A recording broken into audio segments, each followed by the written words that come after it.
వ్యవహరించడంతో పాటు వివిధ దళాలకు సంబంధించిన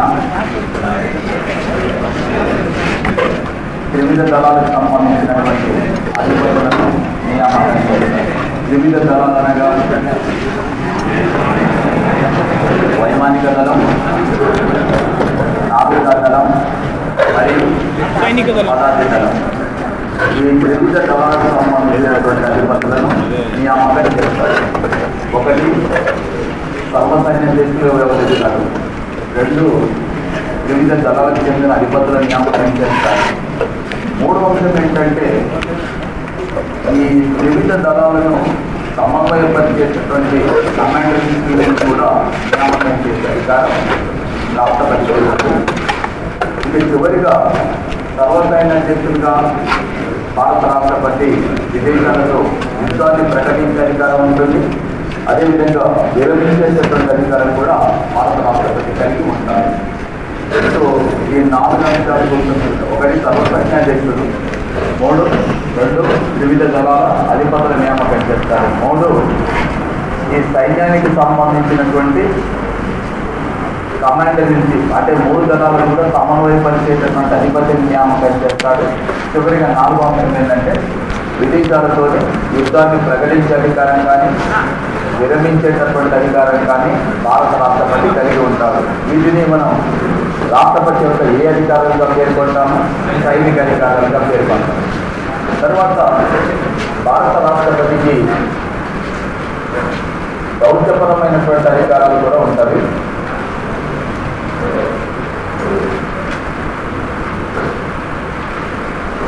దౌత్యపరమైన అధికారాలు అంటే ఈనాటి ఈ ప్రపంచం పరస్పర ఆధారితం. ఒక దేశం అభివృద్ధి చెందాలంటే ఇతర దేశాల మీద ఆధారపడక తప్పదు. సో ప్రపంచంలో ఏ దేశం కూడా ఇతర దేశాలతో సంబంధం లేకుండా వాటిపైన ఆధారపడకుండా అభివృద్ధి చెందేటటువంటి అవకాశం ఉండదు. అందువలన మరి ప్రభుత్వం భారతదేశం ఇతర దేశాలతోని సంబంధ బాంధవ్యాలను మెరుగుపరిచేటప్పుడు, సంబంధాలను అంటే పెంపొందించుకునేటప్పుడు భారత రాష్ట్రపతి అన్ని దేశాలకు కూడా తాను స్వయంగా వెళ్ళి సంప్రదించలేదు, సాధ్యం కాదు. కాబట్టి రాష్ట్రపతి మన దేశం తరఫున తన తరఫున ఈ దౌత్యవేత్తలు రాయబారులను నియమించడం జరుగుతుంది. భారతదేశంతో ఏ దేశాలైతే సన్నిహిత సంబంధాలను, స్నేహ సహాయ సహకార సంబంధాలను కలిగి ఉంటాయో ఆ దేశాలకు మన దేశ ప్రతినిధులను పంపడం జరుగుతుంది. అదేవిధంగా విదేశాల నుంచి రాయబారులని భారతదేశంలోకి అనుమతించడం కూడా రాష్ట్రపతిపైనే ఉంటుంది. ఈ రాయబారులు, దౌత్యవేత్తలు వీరిద్దరూ కూడా ఆధునిక కాలంలో వీళ్ళు చాలా కీలకమైనటువంటి పాత్రను పోషిస్తారు. అందుకనే ఓటీన్ అనేటటువంటి వాడు సందర్భంలో చెప్తారు, రాయబారి దౌత్యవేత్త అంటే ఎవరు అని. రాయబారి దౌత్యవేత్త ఎవరు అని అంటే తన మాతృదేశం యొక్క జాతీయ ప్రయోజనాలను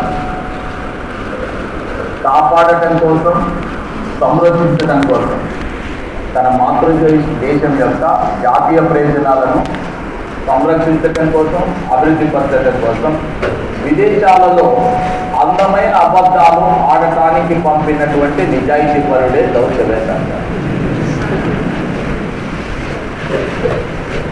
అంటే తన మాతృదేశం యొక్క ప్రయోజనాలను, జాతీయ ప్రయోజనాలను కాపాడటం కోసం విదేశాలలో అందమైనటువంటి అబద్ధాలు ఆడటానికి పంపబడిన నిజాయితీ పరుడే దౌత్యవేత్త.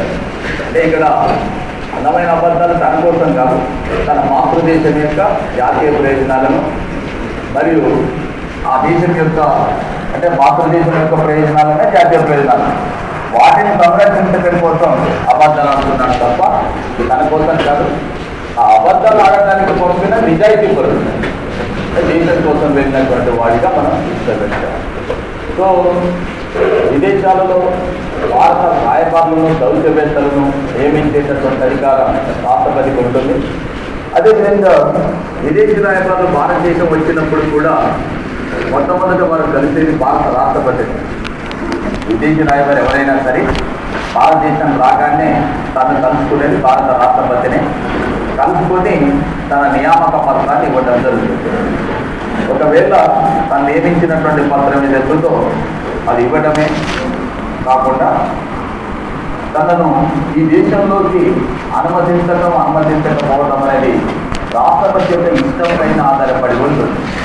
ఎందుకంటే విదేశీ సంబంధాల విషయానికి వచ్చినప్పుడు ఏ దేశంలోనైనా కూడా అంటే సంబంధ బాంధవ్యాలను కలిగి ఉండేటప్పుడు ఏ దేశమైనా కూడా ఆలోచన చేసేది ఏంటంటే మనతోని ఇతర దేశాలు ఉండే పరిస్థితులను బట్టే సంబంధాలను బట్టే మన దేశం కూడా మనం కూడా ఇతర దేశాలతోనే అలాంటి సంబంధాలను కలిగి ఉంటాం.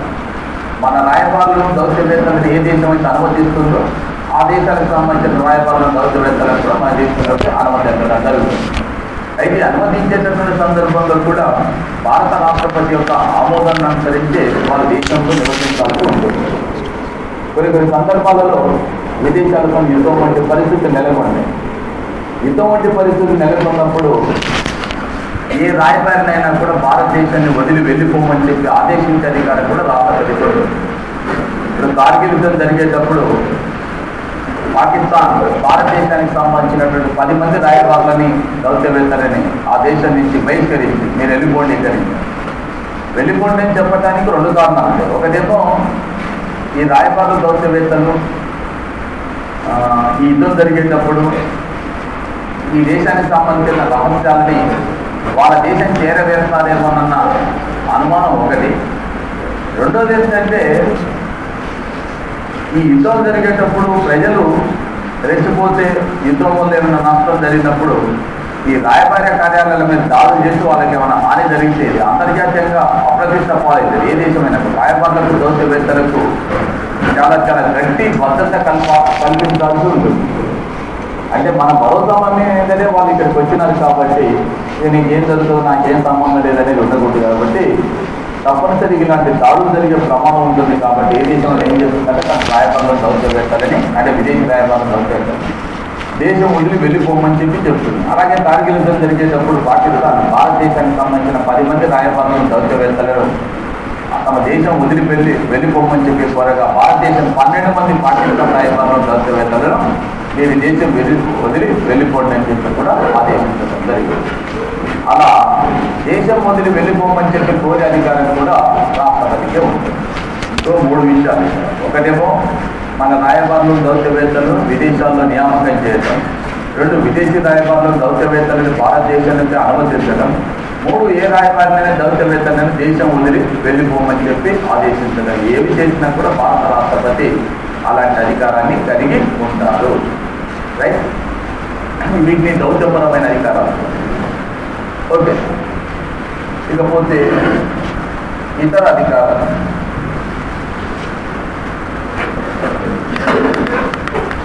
ఇతర అధికారాల్లో ముఖ్యంగా మనం రాజ్యాంగపరమైనటువంటి అధిపతులను మాత్రమే కాకుండా భారత రాష్ట్రపతి ఇతర అధికారులను కూడా నియామకం చేస్తుంటారు.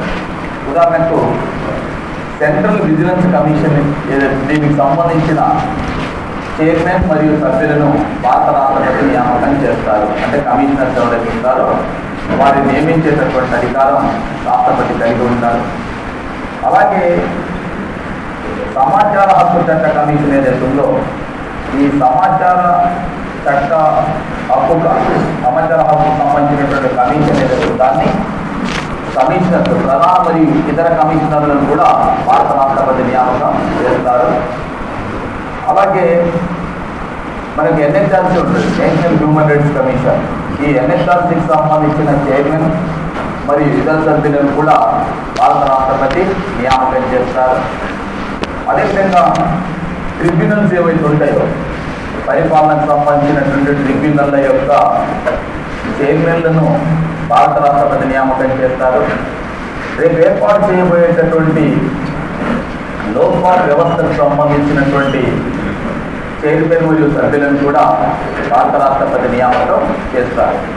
వీటితో పాటు మనకు ఈ Troy telecom regulatory authority of India కానీ ప్రసార భారతి కానీ స్టాఫ్ సెలెక్షన్ కానీ రైల్వే బోర్డు కానీ ఇలాంటి వాటికి సంబంధించినటువంటి అధిపతులను కూడా నియామకం చేసేటటువంటి అధికారం భారత రాష్ట్రపతికి ఉంటుంది నియామకం చేసేటప్పుడు. ఎట్ ది సేమ్ టైం తొలగించేటప్పుడు కూడా నేను ఇక్కడ చెప్పినటువంటి వాళ్ళందరినీ కూడా తొలగించేటప్పుడు అంటే తొలగించేటటువంటి అధికారం భారత రాష్ట్రపతికి ఉంటుంది. వీరితో పాటు మనకి ఇతర యూపీఎస్సీకి సంబంధించినటువంటి చైర్మన్ సభ్యులు కావచ్చు, అదేవిధంగా అటార్నీ జనరల్ కావచ్చు, వీరందరినీ కూడా తొలగించేటటువంటి అధికారం భారత రాష్ట్రపతికి ఉంటుంది.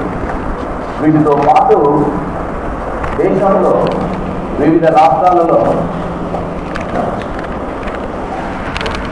రాష్ట్ర పబ్లిక్ సర్వీస్ కమిషన్ చైర్మన్ మరియు సభ్యులు, రాష్ట్ర పబ్లిక్ సర్వీస్ కమిషన్ చైర్మన్ మరియు సభ్యులు నియమించేది గవర్నర్, తొలగించేది మాత్రం రాష్ట్రపతి. రాష్ట్ర పబ్లిక్ సర్వీస్ కమిషన్ చైర్మన్ మరియు సభ్యులను నియామకం చేసేది గవర్నర్ అయినప్పటికీ తొలగించేది మాత్రం రాష్ట్రపతి. రాష్ట్ర మానవ హక్కుల కమిషన్ చైర్మన్ మరియు సభ్యులు నియమించేది గవర్నర్, తొలగించేది రాష్ట్రపతి. రాష్ట్ర ఎన్నికల కమిషన్ నియమించేది గవర్నర్, తొలగించేది రాష్ట్రపతి.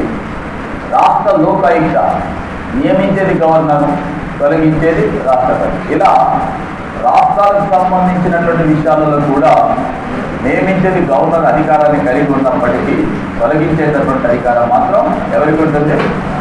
రాష్ట్రపతి. ఇలా కొన్ని ఇతర అధికారాలను కూడా భారత రాష్ట్రపతి కలిగి ఉంటారు. దీంతో పాటు మనకు రాజ్యాంగంలో ఉన్నటువంటి 361 అధికరణ భారత రాష్ట్రపతికి సంబంధించిన కొన్ని ఇతర విషయాలను కూడా తెలుస్తుంది. ఇతర విషయాలంటే భారత రాష్ట్రపతి పదవిలో ఉన్నప్పుడు వారిపైన ఎలాంటి క్రిమినల్ కేసులు పెట్టకూడదు. రాష్ట్రపతి పదవిలో ఉన్నప్పుడు వారిపైన ఎలాంటి క్రిమినల్ కేసులు పెట్టడానికి అవకాశం లేదు. నెంబర్ 1. నెంబర్ 2, వారిని అరెస్ట్ చేయకూడదు, అరెస్ట్ చేసేటటువంటి అవకాశం ఉండదు. 3, వారు అధికారంలో ఉన్నప్పుడు తీసుకున్న నిర్ణయాధికారాలపైన ఏ కోర్టులో కూడా సవాల్ చేయడానికి అవకాశం లేదు. 4, సివిల్ కేసులు నమోదు చేయాలంటే 2 నెలల ముందు నోటీసు ఇవ్వాల్సి ఉంటుంది. అంటే భారత రాష్ట్రపతికి ఉండేటటువంటి ప్రత్యేకమైనటువంటి మినహాయింపులుగా వీటిని పేర్కొనవచ్చును. 361 అధికరణ ప్రకారం గవర్నర్లకు రాష్ట్రపతులకు ఇద్దరికి కూడా ప్రత్యేకమైన మినహాయింపులు ఉంటాయి. ఇక్కడ మనం రాష్ట్రపతి గురించి చెప్తున్నాం కాబట్టి రాష్ట్రపతి పైన ఎలాంటి క్రిమినల్ కేసులు పెట్టకూడదు, రాష్ట్రపతిని అరెస్ట్ చేయకూడదు, రాష్ట్రపతి పదవిలో ఉన్నప్పుడు తీసుకున్న నిర్ణయాధికారాలని ఏ కోర్టులో సవాల్ చేయకూడదు, రాష్ట్రపతి పైన సివిల్ కేసులు నమోదు చేయాలంటే 2 నెలల ముందు నోటీసు ఇవ్వాలి. ఇక్కడ రాష్ట్రపతి పైన క్రిమినల్ కేసులు పెట్టకూడదంటే ఒక ఆయన నన్ను ఏదో అడిగినాడు, సార్ భారత రాష్ట్రపతి ఎవరినన్నా కాల్ చేస్తాడు అప్పుడు కేసు పెట్టొచ్చా? పెట్టకూడదు. నిరంతరంగా పెట్టవచ్చు. ఏం సార్ మరి మీరు ఇంతకుముందు పెట్టకూడదు అన్నారు, ఇప్పుడు ఏం కేసులు పెట్టకూడదు? భారత రాష్ట్రపతి పదవిలో ఉన్నప్పుడు అతని అధికారానికి సంబంధించి కానీ అతడు పరోక్షంగా ఇతడు బాధ్యుడు అని చెప్పడానికి సంబంధించి కానీ కేసులు పెట్టకూడదు. రాష్ట్రపతి ఎవరైనా పొడిస్తే కేసు పెట్టకుంటుంటారా? రాష్ట్రపతి కాబట్టి నేను ఇతన్ని పొడి చేసినాను, ఇతన్ని కాల్ చేసినానని చెప్పొద్దు. అది కాదు. అది ఎలా ఉంటుందంటే కేసులు పెట్టడం అంటే ఇప్పుడు భారత రాష్ట్రపతి దేశంలో అత్యవసర పరిస్థితిని విధిస్తారు. అత్యవసర పరిస్థితిని విధించినప్పుడు జనరల్గా ప్రదర్శనలు, అంటే బహిరంగ సభలు, అంటే మీటింగ్లు పెట్టడము ఇవన్నీ నిషేధిస్తారు. జనం అలా కాకుండా ప్రదర్శన చేస్తున్నారు, పోలీసులు కాల్పులు జరిగినారు, దాంట్లో 1 చనిపోయినారు. సో భారత రాష్ట్రపతి జాతీయ అత్యవసర పరిస్థితి ప్రకటించడం మూలంగా ఇవన్నీ జరిగాయి. కాబట్టి ఇది అన్నిటి మూల కారకుడు ఎవరంటే రాష్ట్రపతి. కాబట్టి అతన్ని కేసు పెడితే అతని మీద కేసు పెట్టి పని అయిపోతుంది, అట్లా పెట్టకూడదు. అది అంశం. రాష్ట్రపతి యొక్క అధికారాలను వినియోగించినప్పుడు ఏమైనా నష్టం జరిగితే దీనికి బాధ్యుడు రాష్ట్రపతి కాబట్టి ఇతని పైన కేసు పెట్టాలని చెప్పి ఆ కేసులు పెట్టకూడదు. రాష్ట్రపతిగా డైరెక్ట్గా నేనేం చేస్తే నువ్వు రాష్ట్రపతి కాబట్టి నీ మీద ఏం కేసు, ఎవరైనా మామూలు పిస్తలు తీసుకొని 4-5 కాలు చంపేసి నేను భారత రాష్ట్రపతిని కాబట్టి ఇలాంటివి నేను చేయొస్తాను, అది కాదు దాని అర్థం. ఒక ఆయన నన్ను అడిగింది కాబట్టి నేను చెప్పవలసి వచ్చినాను. ఎందుకంటే ఇప్పుడు కూడా కొంతమంది డౌట్ ఉంటుంది, బయటికి చెప్పలేదు. కానీ భారత రాష్ట్రపతి అయితే రాష్ట్రపతి మీద కేసు ఎందుకు పెట్టకూడదు, మీ మనసులో ఉంటుంది. రాష్ట్రపతి తప్పు చేస్తే ఎట్లా, ఇట్లా పెట్టకుంటుంటే ఎట్లా, రాష్ట్రపతికి ఎందుకు కల్పించినారు, మీ మనసులలో ప్రశ్న వస్తుంది. కానీ బయటికి చెప్తే పక్కలు ఏమన్నా అనుకుంటారు. ఇవన్నీ ఏమి ఉండదు. సబ్జెక్టు తెలుసుకోవాలనుకున్నప్పుడు ప్రశ్నించడమే మేలు అన్నమాట. సో అంటే ఇక్కడ ఆలోచన చేసేది ఏంటంటే, ఇప్పుడు పూణేలో ప్రతిభా పాటిల్కు 5 ఎకరాల ల్యాండ్ కేటాయించినారు. చాలా కాస్ట్లీ ల్యాండ్ కేటాయిస్తే దానిపైన కొంతమంది కోర్టుకు వెళ్ళినారు. మీరు ఎలా కేటాయిస్తారు అని చెప్పి. ఇప్పుడు ప్రతిభా పాటిల్ రాష్ట్రపతిగా ఉంది కాబట్టి ఆమె తన అధికారాన్ని ఉపయోగించి ఇలా కేటాయింపజేసింది కాబట్టి భారత రాష్ట్రపతి పైన మనం క్రిమినల్ కేసు అది పెట్టకూడదు. నువ్వు నిన్ను కేటాయించమనే ఉన్నామని అధికారికంగా చెప్పిందా? లోకల్గా ఉండేటటువంటి ఆ రాష్ట్రానికి సంబంధించినటువంటి వాళ్ళు కాబట్టి ప్రభుత్వము అధికారులు ఒక నిర్ణయం తీసుకొని భారత రాష్ట్రపతి లాంటి అత్యున్నత పదవిలో మహారాష్ట్ర మొత్తం 60 సంవత్సరాల చరిత్రలో ఒకరికి వచ్చింది కాబట్టి మనం వాళ్ళ యొక్క గౌరవాన్ని కాపాడాలని చెప్పి వీళ్ళు ప్రయత్నం చేసినారు. ఆ ప్రయత్నాన్ని వెంటనే ప్రతిభా పాటిలే కారకురాలు ఆమె అందరిపైన ఒత్తిడి తీసుకొచ్చి ఇలా చేపించి ఉంటుందని చెప్పి కేసు అట్లా పెట్టకూడదు. నియమ నిబంధనలకు విరుద్ధంగా ఏమైనా కేటాయిస్తే ఆ అంశం పైన ఎవరైతే కేటాయించినారో కేటాయించిన అధికారిని ప్రశ్నించవచ్చు. అంతేకాని దీనికి రాష్ట్రపతిని అట్లా పెట్టకూడదు. రిమోట్గా అంటే ప్రత్యక్ష సంబంధం లేకుండా ఉండేటటువంటి అంశాలలో రాష్ట్రపతిని ఒక పార్టీగా చేస్తూ రాష్ట్రపతిని బాధ్యులుగా చేస్తూ కేసులు పెట్టదు. దాని అర్థం ఉండదు. రైట్, ఇది రాష్ట్రపతికి ఉన్నటువంటి ప్రత్యేకమైన అధికారం. ఇక రాష్ట్రపతి ఎన్నికల విషయానికి వచ్చినప్పుడు భారత రాష్ట్రపతి యొక్క ఎన్నికను ఎవరు నిర్వహిస్తారంటే కేంద్ర ఎన్నికల కమిషనే నిర్వహిస్తుంది. కేంద్ర ఎన్నికల కమిషన్ నిర్వహించేటప్పుడు రాష్ట్రపతి ఎన్నికలు నిర్వహించేటటువంటి సందర్భంలో రిటర్నింగ్ అధికారిగా ఎవరు వ్యవహరించాలి అనేది ఇక్కడ అంటే రిటర్నింగ్ అధికారిగా లోక్సభ సెక్రటరీ జనరల్ కానీ రాజ్యసభ సెక్రటరీ జనరల్ కానీ వ్యవహరిస్తారు. ఈ Lok Sabha secretary general Rajya Sabha secretary general వ్యవహరించే పద్ధతి ఆల్మోస్ట్ మనం రాజ్యాంగ పరిషత్ దగ్గర నుంచి తీసుకున్నాం. 1950లో ఈ భారత రాష్ట్రపతిగా రాజేంద్ర ప్రసాద్ ఎన్నికైనప్పుడు 24 జనవరి 1950 అంటే రాజ్యాంగం అమల్లోకి రావడానికి 2 రోజుల ముందు రాష్ట్రపతి ఎన్నికలకు సంబంధించినటువంటి అంశంపై నోటిఫికేషన్ ఇవ్వటం కానీ అప్లికేషన్లు స్వీకరించడం కానీ ఏకగ్రీవం ఎన్నికలు ప్రకటించడం కానీ ఇవన్నీ కూడా చేసింది ఎవరంటే నాటి భారత రాజ్యాంగ పరిషత్ అధ్యక్షుడైన కార్యదర్శి అయినటువంటి HVR అయ్యంగారే ఈ నిర్ణయం చేసినారు. కాబట్టి అదే పద్ధతిని ఇప్పుడు మనం ఫాలో అవుతున్నాం. అయితే ఆనాడు రాజ్యాంగ పరిషత్తు ఆ పని చేసినప్పుడు మనకు రాజ్యసభ లోక్సభ లేవు కాబట్టి ఒకటే రాజ్యాంగ పరిషత్తు ఉన్నది. ఆ రాజ్యాంగ పరిషత్ తాత్కాలిక పార్లమెంటుగా ఉన్నది. ఆ తాత్కాలిక పార్లమెంటు కార్యదర్శిగా పనిచేసిన వ్యక్తి నిర్వహించినారు.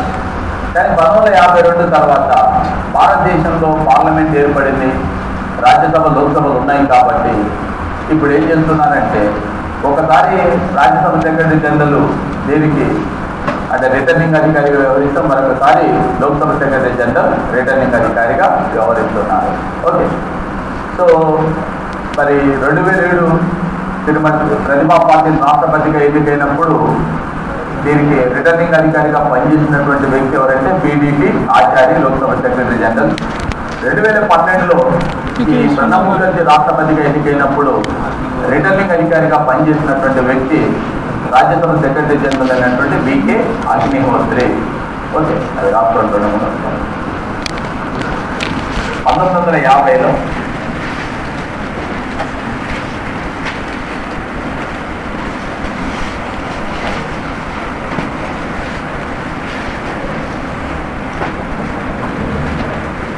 భారత రాష్ట్రపతిగా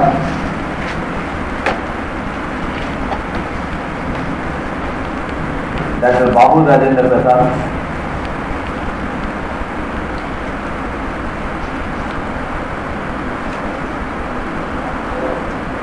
ఎన్నికైనప్పుడు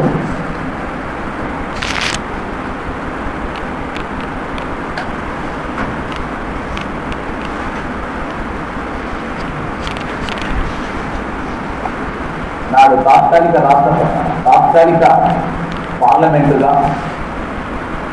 తాత్కాలిక పార్లమెంటుగా వ్యవహరించే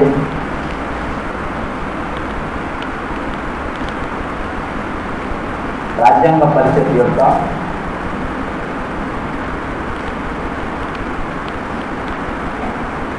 కార్యదర్శి అయిన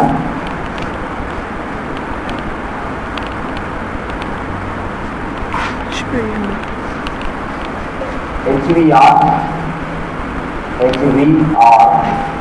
అయ్యంగార్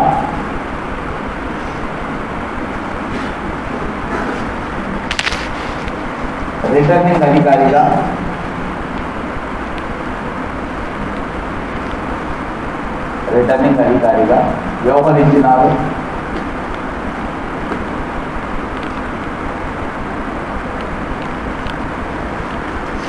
నెక్స్ట్ 1952 నుండి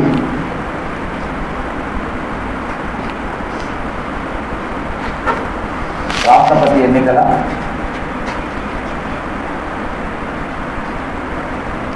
సందర్భంగా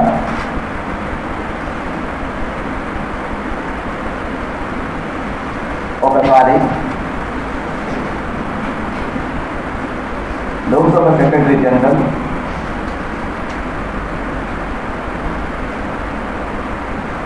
రిటర్నింగ్ అధికారిగా వ్యవహరించగా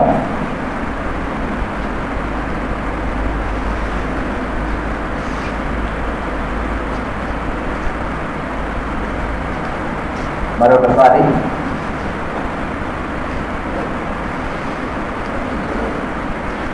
రాజ్యసభ సెక్రటరీ జనరల్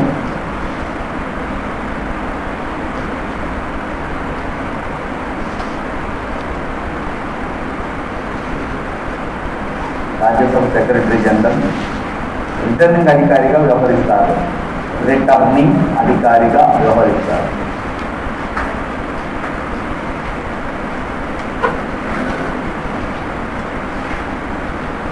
నెక్స్ట్ 2007లో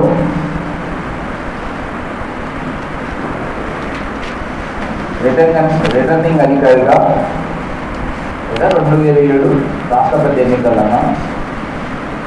రాష్ట్రపతి ఎన్నికల్లో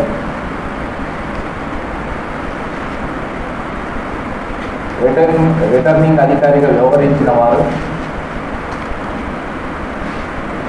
2007 రాష్ట్రపతి ఎన్నికల్లో రిటర్నింగ్ అధికారిగా వ్యవహరించిన వారు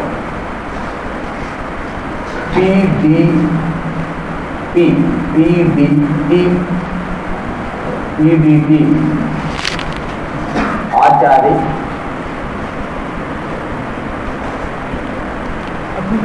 బ్రాకెట్లో లోక్సభ సెక్రటరీ జనరల్ 2007లో కదా.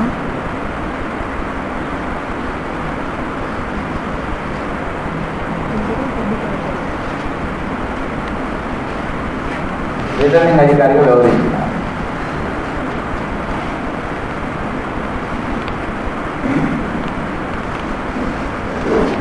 Next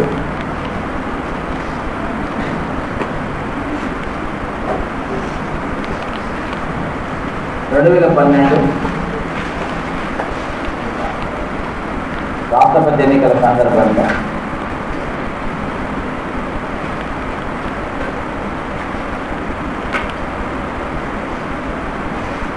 Rajya Sabha secretary general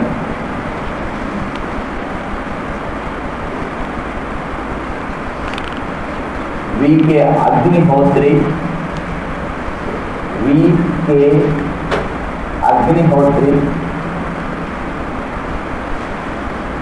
returning అధికారిగా వ్యవహరించారు.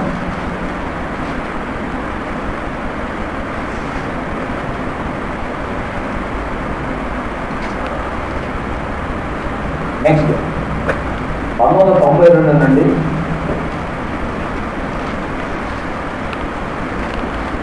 భారత రాష్ట్రపతి ఎన్నికల సందర్భంగా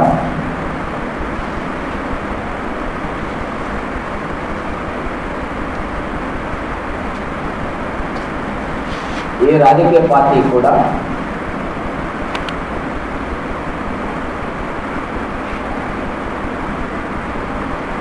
తన సభ్యులకు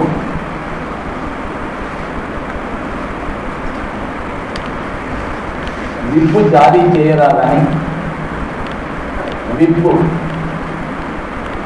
చేయరాదని ఆదేశిస్తూ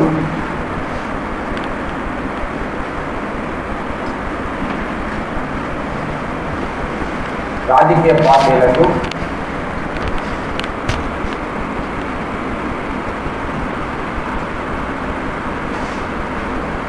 సర్క్యులర్లను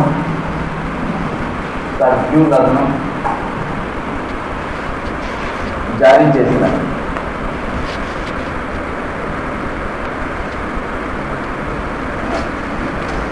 ఓకే,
మన రాజ్యాంగంలో ఉన్నటువంటి 18వ భాగం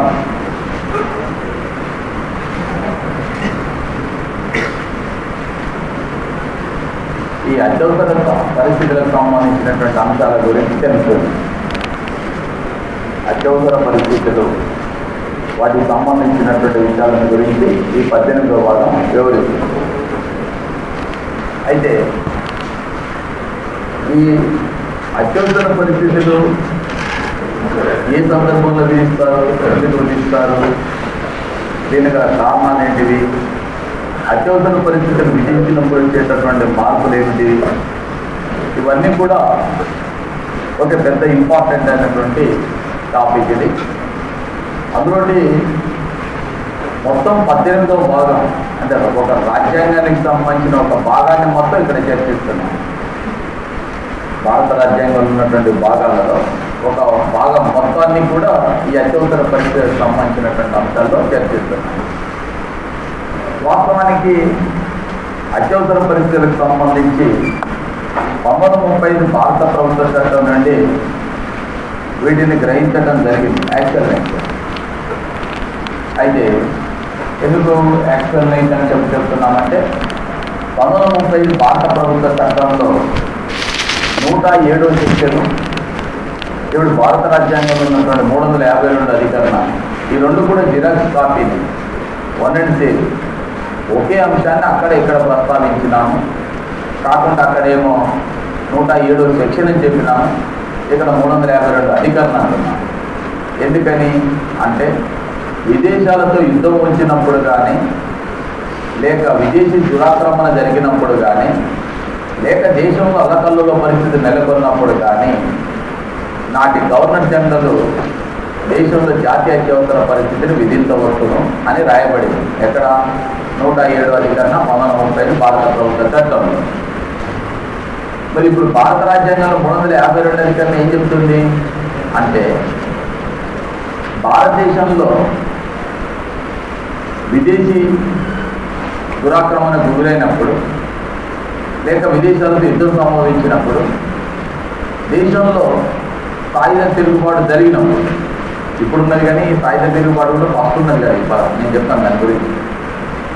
ఒరిజినల్గా రాజ్యాంగంలో కూడా దేశంలో అల్లకల్లుల పరిస్థితి నెలకొన్నప్పుడు భారత రాష్ట్రపతి, అక్కడ గవర్నర్ జనరల్ అన్నాము, ఇక్కడ భారత రాష్ట్రపతి జాతీయ అత్యవసర పరిస్థితి ప్రకటించవచ్చని చెప్పి ఇక్కడ రాసినారు. అందువల్ల 1930 భారత ప్రభుత్వ చట్టం నుండి అత్యవసర అధికారులను తీసుకున్నామని చెప్తాం. కానీ బుక్స్లో మనకి ఏమనుంటుంది? జర్మనీ నుంచి గ్రహించినట్టుగా ఉంటుంది. మరి వాస్తవానికి 1930 భారత ప్రభుత్వ చట్టం నుంచి అధికారులను గ్రహించినప్పుడు మళ్ళీ జర్మనీ గురించి ఎందుకు రాసినారనేది ఇక్కడ డౌట్. జర్మనీ గురించి రాయటానికి వేరే కారణం ఏం లేదు. ఒకే ఒక కారణం ఏంటంటే జాతీయ అత్యవసర పరిస్థితి విధించిన కాలంలో భారతదేశంలో జాతీయ అత్యవసర పరిస్థితి విధించినప్పుడు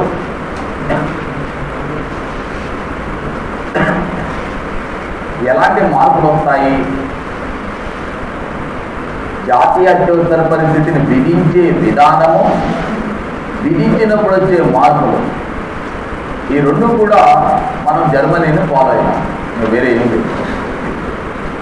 జాతీయ అత్యవసర పరిస్థితి విధించే విధానం విషయంలో కానీ లేక విధించినప్పుడు వచ్చే మార్పుల విషయంలో కానీ రెండింటి ఏదైనా సరే మనం ఏ దేశాన్ని ఫాలో అయినా జర్మనీ దేశాన్ని ఫాలో అయినా. అందుకోసమే జర్మనీ అనేటటువంటి పదాన్ని వాడుతుంటారు. భారత రాజ్యాంగాన్ని గురించి డాక్టర్ బిఆర్ అంబేద్కర్ ఏకకేంద్ర సమాఖ్య ప్రభుత్వాల గురించి చెప్పేటప్పుడు భారత రాజ్యాంగం 2 లక్షణాలను పొందుపరిచినాం. ఏకకేంద్ర లక్షణాన్ని పొందుపరిచిన, సమాఖ్య లక్షణాన్ని కూడా పొందుపరిచినాం. ఈ 2 లక్షణాల గురించి వివరించేటప్పుడు చెప్తారన్నమాట. భారతదేశం సాధారణ పరిస్థితుల్లో సమాఖ్యగాను, అత్యవసర పరిస్థితుల్లో ఏకకేంద్ర ప్రభుత్వంగా పనిచేస్తుంది అంటారు. 2008 ఇది ప్రశ్న. భారతదేశం సాధారణ పరిస్థితుల్లో సమాఖ్యగాను, అత్యవసర పరిస్థితుల్లో ఏకకేంద్ర ప్రభుత్వంగా పనిచేస్తుంది. అంటే భారత రాజకీయ వ్యవస్థ పనిచేసే విధానము, దాంట్లో వచ్చే మార్పుల గురించి చెప్పినాడు. ఆ చెప్పేటప్పుడు ఒక సమాఖ్య ప్రభుత్వం అకస్మాత్తుగా ఏకకేంద్ర ప్రభుత్వంగా మారుతుంది. ఎలా మారుతుందంటే అత్యవసర పరిస్థితులు విధించినప్పుడు వచ్చే మార్పులను బట్టే అది ఏకకేంద్రంగా మారుతుంది. కాబట్టి ఈ విషయంలో మనం జర్మనీ పద్ధతిని అనుసరించడం జరిగింది. అందుకోసమే అనేక చోట్ల జాతీయ అత్యవసర పరిస్థితులను చెప్పగానే జర్మనీని రాయడానికి ప్రధాన కారణం ఇదే, వేరే కారణం ఏం లేదు. రైట్. తర్వాత ఇప్పుడు నేను మీకు ఈ అత్యవసర పరిస్థితి గురించి చెప్పేటప్పుడు మీరు మౌలికంగా కొన్ని ప్రశ్నలు వేసుకోవాలి. మౌలికంగా ప్రశ్నలు. ఫస్ట్ ఆఫ్ ఆల్, ఏ అత్యవసర పరిస్థితి అయినా దాన్ని నువ్వు సమాధానం వెతికితే, సమాధానం కనుక్కోగలిగితే నీకు ఈ మొత్తం టాపిక్ పైన మంచి అవగాహన ఉన్నట్టే లెక్క. నేను కొన్ని ప్రశ్నలు ఉంటాయి. ఏ అత్యవసర పరిస్థితికైనా ఒక అత్యవసర పరిస్థితిని ఎందుకు విధిస్తారు అంటే ఏ కారణాల చేత విధిస్తారు? 1. 2, ఎవరు విధిస్తారు? ఓకే, ఎవరి సలహా అనుసరించి విధిస్తారు? విధించినప్పుడు ఎవరు ఆమోదిస్తారు? ఎంత మెజార్టీతో ఆమోదిస్తారు? తర్వాత విధించింది ఎంతకాలం అమల్లో ఉంటుంది? విధించినప్పుడు వచ్చే మార్పులు ఏంటివి? ఎవరు రద్దు చేస్తారు? ఈ ప్రశ్నలకు ఆన్సర్ వెతికితే నీకు మొత్తం అత్యవసర పరిస్థితులకు సంబంధించిన విషయాలపైన ఒక అవగాహన వచ్చినట్టే లెక్క. ఏ అత్యవసర పరిస్థితి అయినా, రాష్ట్రపతి పరిపాలకైనా, ఆర్థిక అత్యవసర పరిస్థితికైనా, జాతీయ అత్యవసర పరిస్థితి కానీ ఎందుకు విధిస్తారు, ఎవరు విధిస్తారు, ఎలా విధిస్తారు, విధించిన దాన్ని ఎవరు ఆమోదించాలి, ఎంత కాలంలో ఆమోదించాలి, ఎంత మెజార్టీతో ఆమోదించాలి, ఆమోదించింది ఎంత కాలం అమల్లో ఉంటుంది, విధించినప్పుడు వచ్చే మార్పులు ఏంటివి, ఎవరు రద్దు చేస్తారు, ఎలా రద్దు చేస్తారు, ఈ ప్రశ్నలకు నువ్వు ఆన్సర్ వెతకడం అని అంటే ఎందుకు నేను అలా చెప్తున్నానంటే ఈ ప్రశ్నలకు నువ్వు ఆన్సర్ వెతికేటప్పుడు ఒక అత్యవసర పరిస్థితి గురించి నువ్వు పర్ఫెక్ట్గా అర్థం చేసుకోగలిగితే రెండో రకమైన అత్యవసర పరిస్థితిని అర్థం చేసుకోవడం చాలా చాలా సులభం. అది ఒక అత్యవసర పరిస్థితి గురించి నువ్వు పర్ఫెక్ట్గా అర్థం చేసుకోగలిగితే రెండవ రకమైనటువంటి అత్యవసర పరిస్థితుల గురించి చాలా సులభంగా అర్థం చేసుకోవచ్చు. పెద్ద కష్టం కాదు, ఈజీగా ఉంటుంది అంటున్నారు. ఎందుకు ఈజీగా ఉంటుంది, ఎలా ఈజీగా ఉంటుంది అనేది ఆ అంశాన్ని చెప్పేటప్పుడే మీకు అర్థం అవుతుంది. ఫస్ట్ మనం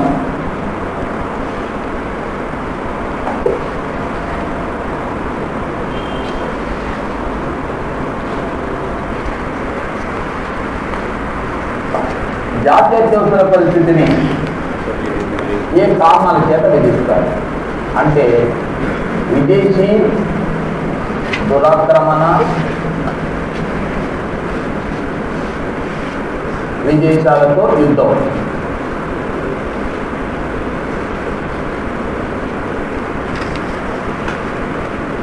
రెండు దేశంలో అల్లకల్లోల పరిస్థితులు,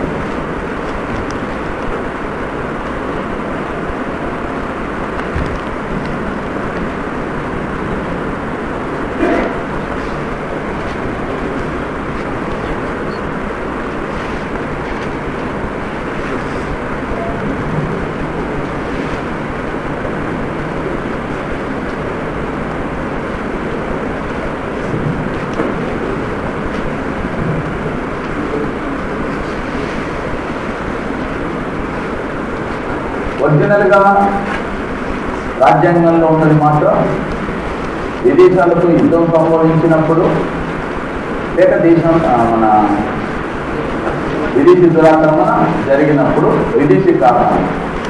స్వదేశీ కారణాల విషయానికి వచ్చినప్పుడు దేశం అల్లకల్లోల పరిస్థితి నెలకొన్నప్పుడు దేశంలో జాతీయ అత్యవసర పరిస్థితిని విధించాలి. యాక్చువల్గా ఇది పరిస్థితి ఓకేనా.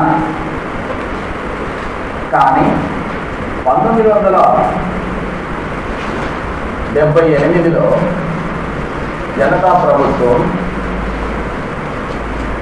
44వ సవరణ ద్వారా తీసుకొచ్చినటువంటి మార్పులు, 44వ రాజ్యాంగ సవరణ ద్వారా తీసుకొచ్చిన మార్పుల్లో ఒకటి ఈ అల్లకల్లోల పరిస్థితులను కొట్టివేసి దాని స్థానంలో ఏం చేస్తున్నారు, సాయుధ తిరుగుబాటు అనే పదాన్ని చేస్తున్నారు. ఎన్నో సవరణ ద్వారా ఏ ప్రభుత్వం అంతకుముందు ఏ పదం ఉండేది, దేశంలో అల్లకల్లోల పరిస్థితి. విదేశీ కారణాలు సేమ్ ఉన్నాయి, అప్పుడు అవే ఉన్నాయి, ఇప్పుడు కూడా అవే ఉన్నాయి. విదేశీ కారణాలంటే ఒకటేమో విదేశాలతో యుద్ధం కావడం కానీ విదేశీ దురాక్రమణ గురైనప్పుడు కానీ దేశంలో జాతీయ అత్యవసర పరిస్థితి విధించవచ్చు. అదే అంశం అక్కడ ప్రస్తావించబడేది, ఇప్పుడు అదే ఉంది. కానీ స్వదేశీ కారణాల విషయానికి వచ్చినప్పుడు గతంలో ఉన్నటువంటి దేశంలో అల్లకల్లోల పరిస్థితులు అనే పదాన్ని తొలగించేసి ఇప్పుడు సాయుధ తిరుగుబాటు అనే పదాన్ని చేర్చడం జరిగింది. తర్వాత మరి ఇలాంటి పరిస్థితులు నెలకొన్నవి అని వాస్తవానికి రాష్ట్రపతి గారు అత్యవసర పరిస్థితిని ప్రకటించింది. భారత రాష్ట్రపతికి ఈ పరిస్థితుల గురించి ఎవరు తెలియజేస్తారు?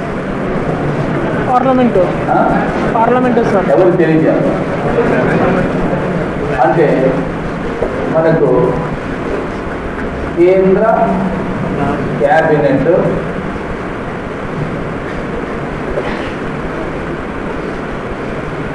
లిఖితపూర్వక సలహా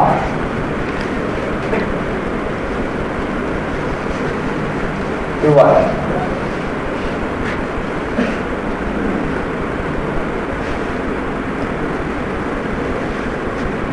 మీరు నెంబర్లు ఎందుకు చేస్తుందో మీరు ఐడియా ఉంటారు. కేంద్ర కేబినెట్ యొక్క లిఖితపూర్వకమైన సలహాను అనుసరించి రాష్ట్రపతి ప్రకటన చేయాలి. ఇది ఈ రెండు అంశాలు కూడా 44వ రాజ్యాంగ సవరణ ద్వారా జనతా ప్రభుత్వం చేసింది. క్యాబినెట్, మీకు భారత రాజ్యాంగం అంతకుముందు క్యాబినెట్ అనే పదం లేదు. 1978లో 44వ రాజ్యాంగ సవరణ ద్వారా 352 అధికరణలో క్యాబినెట్ అనే పదాన్ని చేసినారు. నేను చెప్పేది ప్రతి ఒక్కటి ప్రశ్నగానే వచ్చింది. భారత రాజ్యాంగంలో క్యాబినెట్ అనేటటువంటి పదాన్ని ఎప్పుడు చేర్చినారు, ఏ ప్రభుత్వం చేర్చింది, ఎన్నో రాజ్యాంగ సవరణ ద్వారా చేర్చినారు, ఏ అధికారంలో చేర్చినారు, ఇవన్నీ ప్రశ్నలే. క్యాబినెట్ అనే పదం ఇంతకుముందు లేదు రాజ్యాంగంలో. 1978లో చేర్చినారు. ఎవరు చేర్చినారు? జనతా ప్రభుత్వం. ఎన్నో సవరణ ద్వారా? 40. ఎక్కడ చేర్చినారు? 352. కేంద్ర క్యాబినెట్ అనే పదం ఎలాంటి సలహా ఇవ్వాలి? లిఖితపూర్వకం. ఎందుకు లిఖితపూర్వకమైన సలహా ఇవ్వాలి క్యాబినెట్ అనేది ఇక్కడ ఆలోచన. 1975లో శ్రీమతి ఇందిరాగాంధీ మన దేశంలో ఆంతరంగిక జాత్యత్యవసర పరిస్థితిని విధింపజేసింది. ఏ సంవత్సరం?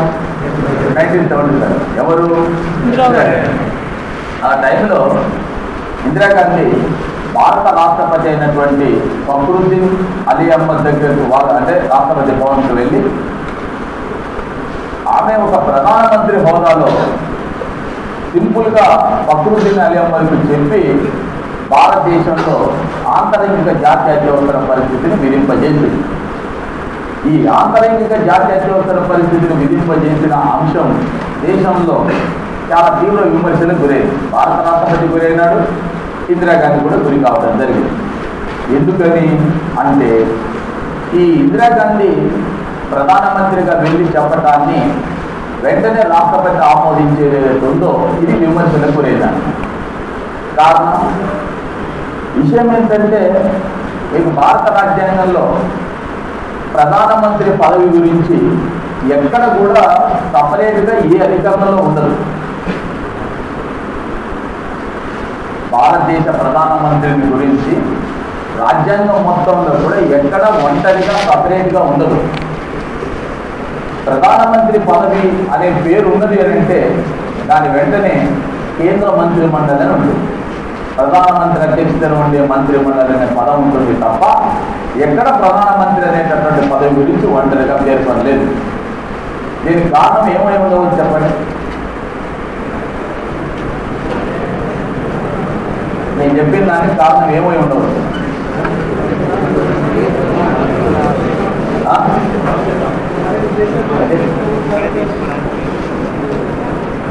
గట్టిగా చెప్పవాలి, ఎవరో అది చెప్పారు.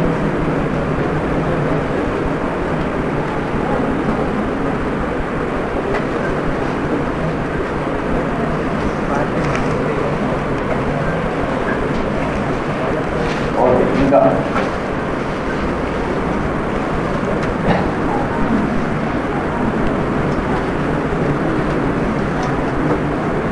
అయితే దాన్ని ఏమన్నా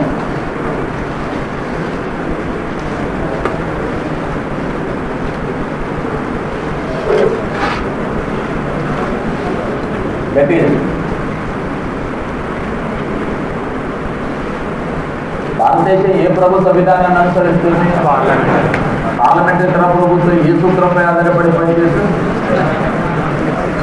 గుర్తు చేసుకోండి, చెప్పాలంటే కష్టంగా ఉన్నాయి. ఏ సూత్రంపై ఆధారపడి పనిచేస్తుంది?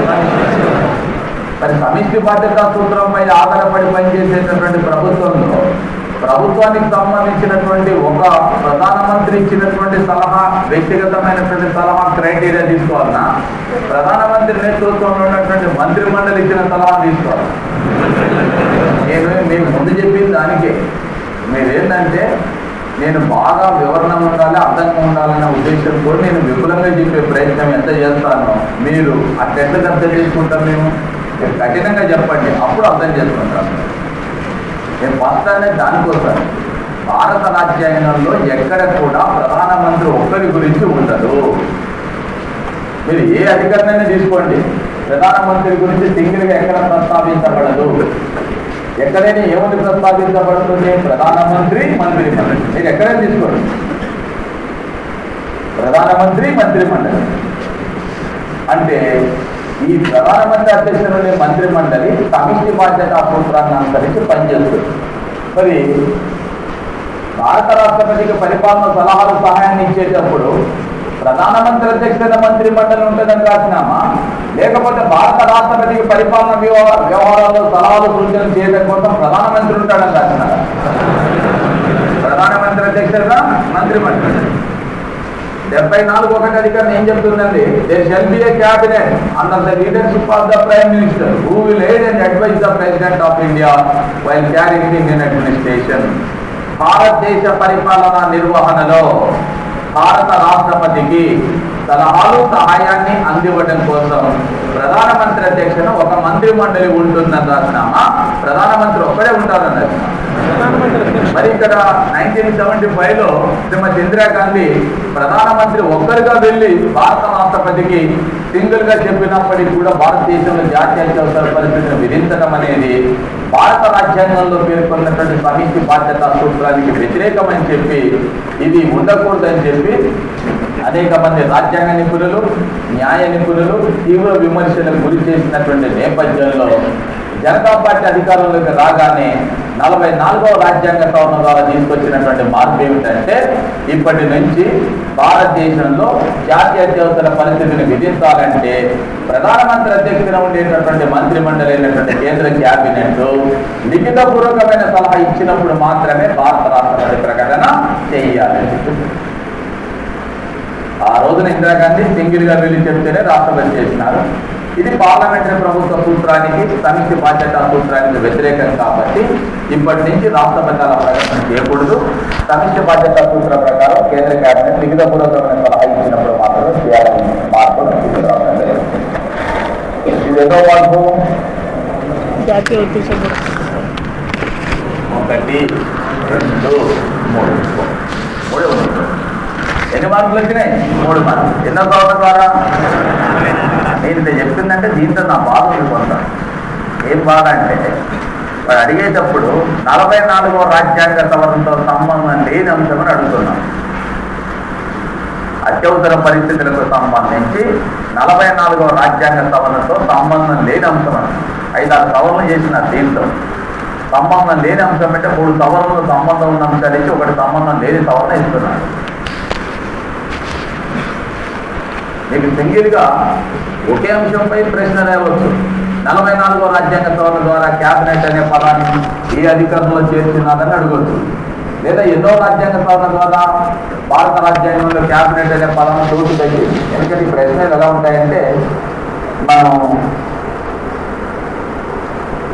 ఈ షెడ్యూల్స్ గురించి చెప్పేటప్పుడు మీకు ఒక ప్రశ్న చెప్పిన 10వ షెడ్యూల్ గురించి. 10వ షెడ్యూల్ పార్టీ ఫిరాయింపు నిరోధక చట్టానికి సంబంధించి. ఈ పార్టీ ఫిరాయింపు నిరోధక చట్టానికి సంబంధించిన అంశాన్ని గురించి పేర్కొంటూ వాడు ఎంత టెక్నికల్గా క్వశ్చన్ ఇచ్చినారు. భారత రాజ్యాంగంలో రాజకీయ పార్టీ అనేటటువంటి పదానికి ఎప్పుడు చోటు లభించిందని, భారత రాజ్యాంగంలో రాజకీయ పార్టీ అనే పదానికి ఎప్పుడు చోటు కల్పింపబడింది? ఎప్పుడు? 1985. ఎప్పుడు? ఎన్నో సంవత్సరం ద్వారా? 52వ రాజ్యాంగ సవరణ. ఏం చట్టాన్ని చేర్చినాము? పార్టీ ఫిరాయింపు. అంటే అప్పటి వరకు నీకు రాజకీయ పార్టీ గురించి భారత రాజ్యాంగం ఉన్నట్టా లేదంట? మనం ఆలోచన ఏం చేస్తాం? గతంలో రాజకీయ పార్టీ ఉంటేనే ఇప్పుడు పార్టీ ఫిరాయింపు నిరోధక చట్టం వస్తుంది. కానీ పార్టీ ఫిరాయింపు నిరోధక చట్టమే డైరెక్ట్గా ఎట్లా చేస్తారు? కాబట్టి ఇది కాదు, ఇంకో ఏదో ఉంటుంది. అందుకోసం నేననేది ఏంటంటే, క్యాబినెట్ అనే పదం భారతదేశంలో 1947 స్వాతంత్రం వచ్చిన తర్వాత నుంచి 52 వరకు పనిచేసిన తాత్కాలిక ప్రభుత్వం, 52 ఎన్నికల తర్వాత ఏర్పడినటువంటి ప్రభుత్వం దగ్గర నుంచి కూడా క్యాబినెట్ అనే మంత్రులు, క్యాబినెట్ మంత్రుల గురించి చెప్తూ వచ్చినాం. కానీ ఇక రాజ్యాంగంలో క్యాబినెట్ లేదు. అందుకోసమే అలాంటి టెక్నికల్ క్వశ్చన్స్ వచ్చినప్పుడు డైరెక్ట్గా అదే అడుగుతాడా, కొన్ని అంశాలను కలిపి అడుగుతాడా అనేటటువంటి, అంటే 44వ రాజ్యాంగ సవరణతో సంబంధం లేని అంశం, సంబంధం ఉన్న అంశం, ఏ అంశాన్ని చేర్చినారని చెప్పి అడగొచ్చు, ఎట్లయినా అడగచ్చు. అందుకోసం నేను క్యాలిక్యులేటెడ్గా నంబర్ రాష్ట్రం కూడా చెప్పింది దానికోసం. సో ఫస్ట్ 44వ రాజ్యాంగ సవరణతో వచ్చిన మార్పు ఏంటండి? సాయుధులు. దేని స్థానంలో? రెండవ అంశం ఏంటిది? కేంద్ర క్యాబినెట్. ఎక్కడ చేర్చినారు? కేంద్ర క్యాబినెట్ ఎవరికి సలహా ఇవ్వాలి? ఎలాంటి సలహా ఇవ్వాలి? ఈ సలహాను అనుసరించి రాష్ట్రపతి ప్రకటన చేస్తారు. ఇది జాతీయ అత్యవసర పరిస్థితి ప్రకటన చేస్తారు. మన లెక్క ప్రకారం భారత రాష్ట్రపతి చేసిన ప్రకటన కానీ ఈ దేశంలో చట్టం కావాలంటే ఎవరెవరు ఆమోదించాలి? చెప్పండి, గట్టిగా చెప్పండి. ఎవరెవరు? పార్లమెంట్ అనగా లోక్సభ, రాజ్యసభ, రాష్ట్రపతి. ప్రస్తుతం ప్రకటన చేసింది ఎవరు? కాబట్టి ఎవరు ఆమోదించాలి? పార్లమెంట్, లోక్సభ, రాజ్యసభ. ఒకటే ఇక్కడ బండ గుర్తు. ముందు రాష్ట్రపతి ప్రకటన చేస్తేనో తర్వాత పార్లమెంట్ ఆమోదించాలి. ముందు పార్లమెంటే తీర్మానం చేస్తే తర్వాత ఎవరు ఆమోద ముద్ర ఉండాలి? రాష్ట్రపతి. దీనికి వేరే అవి మేము ఆలోచన చేయాల్సిన అవసరం లేదు, ఉద్గ్రంథాలు చదవాల్సిన అవసరం లేదు. చాలా వెరీ సింపుల్గా మీకున్న పరిజ్ఞానంతో బ్రహ్మాండంగా ఎక్స్ప్లెయిన్ చేయొచ్చు అంశాన్ని, ఆలోచన చేసి. ఎక్కువ అవసరం ఏం లేదంటున్నాను. భారత రాష్ట్రపతి ప్రకటన చేసినారు, తర్వాత దీన్ని ఎవరు ఆమోదించాలి? పార్లమెంట్ ఆమోదించాలి. పార్లమెంట్ అనగా లోక్సభ, రాజ్యసభ. ఇప్పుడు డౌట్ ఏంటంటే ఎంత కాలంలో ఆమోదించాలి అంటే కదా రాష్ట్రపతి చేసిన ప్రకటన. ఇప్పుడు మనము భారత రాష్ట్రపతి యొక్క ఆర్డినెన్స్ అధికారం గురించి చెప్పేటప్పుడు చెప్తున్నాను. భారత రాష్ట్రపతి పార్లమెంటు సమావేశంలో లేనప్పుడు ఏమైనా ఆర్డినెన్స్ జారీ చేస్తే ఎంత కాలంలో ఆమోదించాలి? 6 వారాలు. తిరిగి పార్లమెంటు సమావేశమైన 6 వారాలు యాక్షన్. సరే, ఒక పార్లమెంట్ సమావేశానికి మరొక పార్లమెంట్ సమావేశానికి మధ్యన ఎంత కాలం ఎంత రాదంటే 6 నెలలు అడిగే విషయం. అలా దీనికి ఏమైనా కాల పరిమితి ఉంటుందా అంటే 1 నెలలోగా ఆమోదించాలి. ఎన్ని రోజులు లేక 1 నెలలో. ఇది 4వ అంశం. మరి ఎంత మెజార్టీతో ఆమోదించాలి అంటే రాజ్యసభ 2/3 మెజార్టీతో ఆమోదించాలి, లోక్సభ 2/3. ఇది 5వ విషయం. ఓకే, ఇక్కడ మీకు భారత రాజ్యాంగం ప్రకారం ఎన్ని రకాల అత్యవసర పరిస్థితులు విధిస్తారు? 3 సార్. ఏంటేంటివి? ఆర్థిక, రాజకీయ, జాతీయ అత్యవసర పరిస్థితి, ఆర్థిక, రాజ్యాంగ అత్యవసర పరిస్థితి, ఆర్థిక అత్యవసరం. ఈ 3 అత్యవసర పరిస్థితులను ప్రకటించే అధికారం కూడా రాష్ట్రపతికే ఉంది. 3 అత్యవసర పరిస్థితులను కూడా కేంద్ర మంత్రిమండలి సలహాను అనుసరించి విధిస్తారు. కేంద్ర మంత్రిమండలి సలహాను అనుసరించి విధించిన తర్వాత రాష్ట్రపతి విధిస్తారు. 3 అత్యవసర పరిస్థితులు విధిస్తారు. రాష్ట్రపతి చేసిన ఈ 3 ప్రకటనలను కూడా పార్లమెంట్ ఆమోదించాలి. 3 ప్రకటనలను పార్లమెంట్ ఆమోదించాలి. పార్లమెంటు 2 నెలలుగా సాధారణ మెజార్టీతో ఆమోదించాలి. ఒరిజినల్గా రాజ్యాంగంలో ఇది ఉండేది. ఎంత కాలంలోగా? 2 నెలలు. ఎంత మెజార్టీతోని? సాధారణ మెజార్టీతో. ఏ అత్యవసర పరిస్థితుల్లో ఇలా ఉంది? అన్ని అత్యవసర పరిస్థితులు 3 కూడా ఇది ఉంది. విషయం ఏంటంటే రాజ్యాంగ అత్యవసర పరిస్థితి, ఆర్థిక అత్యవసర పరిస్థితి ఇప్పుడు అక్కడ అలాగే ఉంది. 2 నెలలు సాధారణ మెజార్టీ, 2 నెలలు సాధారణ మెజార్టీ. ఏ అత్యవసర పరిస్థితుల్లో? రాష్ట్రపతి పరిపాలన అంటే రాజ్యాంగ అత్యవసర పరిస్థితి విషయంలో కానీ, ఆర్థిక అత్యవసర పరిస్థితి కానీ, జాతీయ అత్యవసర పరిస్థితి కాలం విషయంలో మాత్రం 2 మార్పులు చేసినారు. 2 నెలలకు బదులుగా ఏం చేసినారు?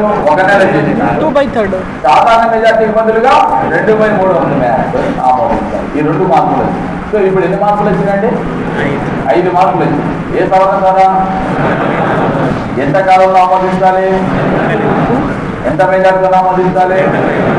సో ఒకవేళ ఈ అత్యవసర పరిస్థితి ప్రకటన రాష్ట్రపతి చేసినటువంటి ప్రకటనను, దానికి సంబంధించిన తీర్మానాన్ని, బిల్లుని ఏ సభలో ప్రవేశపెట్టాలి? లోక్సభలో ప్రవేశపెట్టాలా? రాజ్యసభలో? ఏ సభలోనైనా ప్రవేశపెట్టాలి. ఒక సభలో ప్రవేశపెట్టిన తర్వాత అది ఎంత మెజార్టీతో ఆమోదించబడాలి? 2/3 మెజార్టీతో ఆమోదించిన తర్వాత రెండో సభ రెండో సభ పంపుతున్నాడు. రెండో సభ ఎంత మేరకు ఆమోదించాలి? 2/3. ఒకవేళ ఒక సభ ఆమోదించింది, దేశం క్లిష్ట పరిస్థితుల్లో ఉంది, ఒక సభ ఆమోదించింది, రెండవ సభ ఆమోదించలేదు, అప్పుడు ఏం చేయాల్సి వస్తుంది?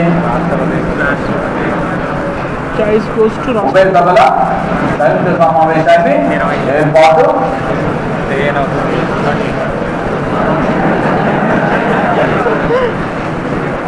ఏర్పాటు చేస్తామా చేయమా? చెయ్యము. ఎందుకంటే మనకు డౌట్ వస్తుంటుంది. నేను అందుకనే కావాలని చెప్పి దేశం క్లిష్ట పరిస్థితుల్లో ఉన్నప్పుడు, జాతీయ అత్యవసర పరిస్థితి విధించినప్పుడు ఒక సభ ఆమోదించి రెండో సభ తిరస్కరిస్తే ఉభయ సభల సంయుక్త సమావేశానికి ఎలాంటి అవకాశం లేదు. ఎక్సెప్ట్ ఆర్డినరీ బిల్, అంటే సాధారణ బిల్. ఏ సందర్భంలో మాత్రమే ఉభయ సభల సంయుక్త సమావేశాన్ని ఏర్పాటు చేస్తాం? సాధారణ బిల్. ఏ విషయంలో లేదు? అత్యవసరాలకు సంబంధించినటువంటి వాటిల్లో లేదు. మరి ఏం జరుగుతుందంటే అత్యవసర పరిస్థితి రద్దు అయిపోతుంది. అత్యవసర పరిస్థితి ఏం జరుగుతుంది? రద్దు చేయాలి. ఎప్పుడు? ఒక సభ ఆమోదించి రెండవ సభ తిరస్కరించినప్పుడు. ఒకవేళ ముందుగా ప్రవేశపెట్టిన సభ తిరస్కరిస్తే అప్పుడు కూడా రద్దు అయిపోతుంది, వీగిపోతుంది. ఇది ఓకే. తర్వాత ఇక్కడ ఒక చిన్న ఎక్స్ప్లెనేషన్ ఏంటంటే, భారత పార్లమెంట్లో 2 సభలు. ఏ సభలు? రాజ్యసభ, లోక్సభ. ఈ 2 సభలు ఉన్నప్పుడు రాజ్యసభ శాశ్వత సభ. రాజ్యసభ అనేటటువంటిది శాశ్వత సభ, లోక్సభ తాత్కాలిక సభ. కారణం ఏంటంటే రాజ్యసభను మధ్యలో రద్దు చేయడానికి అవకాశం లేదు. రాజ్యసభను మధ్యలో రద్దు చేయడానికి అవకాశం లేదు. లోక్సభను ఏం చేయొచ్చు? అసలు లోక్సభ పదవీ కాలమే 5 సంవత్సరాలు. దాని కాలం ధర్మం గడిచినకపోతే మధ్యలో కూడా రద్దు చేయొచ్చు. ఏ సభని? ఒకవేళ నా డౌట్ ఏంటంటే, ఒకవేళ భారత రాష్ట్రపతి జాతీయ అత్యవసర పరిస్థితి విధించడానికంటే కొన్ని రోజుల ముందు కానీ, విధించిన తర్వాత కొన్ని రోజుల తర్వాత కానీ ఒకవేళ లోక్సభ రద్దయి ఉన్నది అనుకోండి, రద్దయిందో రద్దు అవుతుందో రద్దయింది అనుకోండి, మరి జాతీయ అత్యవసర పరిస్థితి అమల్లో ఉండాలంటే ఏం చేయాలి? ఏ సభ శాశ్వత సభ? ఏది తాత్కాలిక సభ? ఏది రద్దు చేయొచ్చు? దేని రద్దు చేయడానికి అవకాశం లేదు. కాబట్టి రద్దు చేయడానికి అవకాశం లేని రాజ్యసభ దాన్ని తప్పనిసరిగా 2/3 మేరతోనే ఆమోదించాలి. తప్పనిసరిగా ఆమోదించడం తప్పనిసరి అని కాదు. వాళ్ళకి ఇష్టం ఉంటే ఆమోదిస్తారు, ఇష్టం లేదు. తప్పనిసరి ఆమోదించాలంటే ఈ అత్యవసర పరిస్థితి అమల్లో ఉండాలంటే ఆమోదించాలి. అమలు జరగకూడదంటే ఆమోదించరు. అది వాళ్ళ ఇష్టం, అది వాళ్ళ ఇష్టం. ఎందుకంటే ఒక ఆయన నుంచి మీరు తప్పనిసరిగా ఆమోదించాలని సార్ రాజ్యసభ అంటే నాకు అర్థం కాలేదు. తప్పనిసరిగా ఆమోదించేదంటే మరి రాజ్యాంగంలో రాజ్యసభ తప్పనిసరిగా ఆమోదించాలని కాదు. రాజ్యసభ తప్పనిసరిగా ఆమోదించాలంటే అది అమలులో ఉండాలంటే రాజ్యసభ ఆమోదిస్తేనే అమలులో ఉంటుంది. ఆమోదించకపోతే రద్దయితే అట్లా అప్పుడు ఏం చెప్తాము? తప్పనిసరిగా ఆమోదించాలి. అట్లా కాదట ఆయన ఉద్దేశం ఏంటంటే రాష్ట్రపతి ప్రకటన చేసాడు కాబట్టి తప్పనిసరిగా ఆమోదించాలి. అదే అంట, అది కాదు. ఆమోదించకపోతే రాజ్యసభ ఇష్టం, అది వేరే విషయం. బట్ థింగ్ ఏంటంటే రాజ్యసభ ఆమోదిస్తే నేను అమల్లో ఉంటుంది, ఆమోదించకపోతే రద్దు అయిపోతుంది. అది మరి రాష్ట్రపతి జాతీయ అత్యవసర పరిస్థితిని ప్రకటించినాడు. దానిని ఆమోదించాలంటే పార్లమెంట్ ఆమోదించాలి. లోక్సభ రద్దు అయి ఉన్నది, రాజ్యసభ తప్పనిసరిగా ఆమోదించాలి కాబట్టి ఆమోదించింది. మరి దీన్ని లోక్సభ ఎప్పుడు ఆమోదించాలి? సభను రద్దు చేస్తే 6 నెలల్లో ఒక సభకి ఏం జరపాలి? ఎన్నికలు. లోక్సభకి ఎన్నికలు జరిగిన తర్వాత తిరిగి ఎన్నికలు జరిగిన తర్వాత రద్దు అయి ఉన్నది కాబట్టి తిరిగి ఎన్నికలు జరిగిన తర్వాత మొదటి సమావేశం ఏ తేదీన జరుగుతుందో, లోక్సభ యొక్క మొదటి సమావేశం ఏ తేదీన జరపబడుతుందో ఆ తేదీ నుండి 30 రోజుల్లోగా లోక్సభ తప్పనిసరిగా ఆమోదించాలి. ఆమోదించి ఆమోదం ఉంటుంది, ఆమోదించకపోతే రద్దు. అర్థమైంది? అర్థం కలదు. ఈ దేశంలో ఒక చట్టం కావాలంటే ఎవరెవరు ఆమోదించాలి? ఎవరెవరు? లోక్సభ, రాజ్యసభ, రాష్ట్రపతి. వాస్తవానికి ప్రకటన చేసింది ఎవరు? ఆమోదించాల్సింది. అందులో ఏది శాసన సభ, రాజ్యసభ, ఏది తాత్కాలిక సభ, ఏది రద్దు చేసే అవకాశం ఉంటుంది? ఒకవేళ రాష్ట్రపతి అత్యవసర పరిస్థితిని ప్రకటించిన కాలంలో లోక్సభ రద్దు అయినట్టయితే మరి రాజ్యసభ ఆమోదించిన దాన్ని లోక్సభ కూడా ఆమోదించాలి కదా. మరి లోక్సభ ఎప్పుడు ఆమోదిస్తుంది? తిరిగి ఎన్నికలు జరిగిన తర్వాత కొత్త సభ ఏర్పడిన తర్వాత మొదటి సమావేశం జరిగిన రోజు నుంచి 30 రోజులుగా దాన్ని ఆమోదిస్తేనే కొనసాగిస్తాం, ఆమోదించకపోతే. ఇది అత్యవసర పరిస్థితి, విధించడానికి గల కారణాలు, విధించే విధానం, ఆమోదించేటటువంటి పద్ధతి, ఆమోదించిన తర్వాత అమల్లో. అయితే ఇలా విధించబడినటువంటి అత్యవసర పరిస్థితి ఎంతకాలం అమల్లో ఉంటుంది?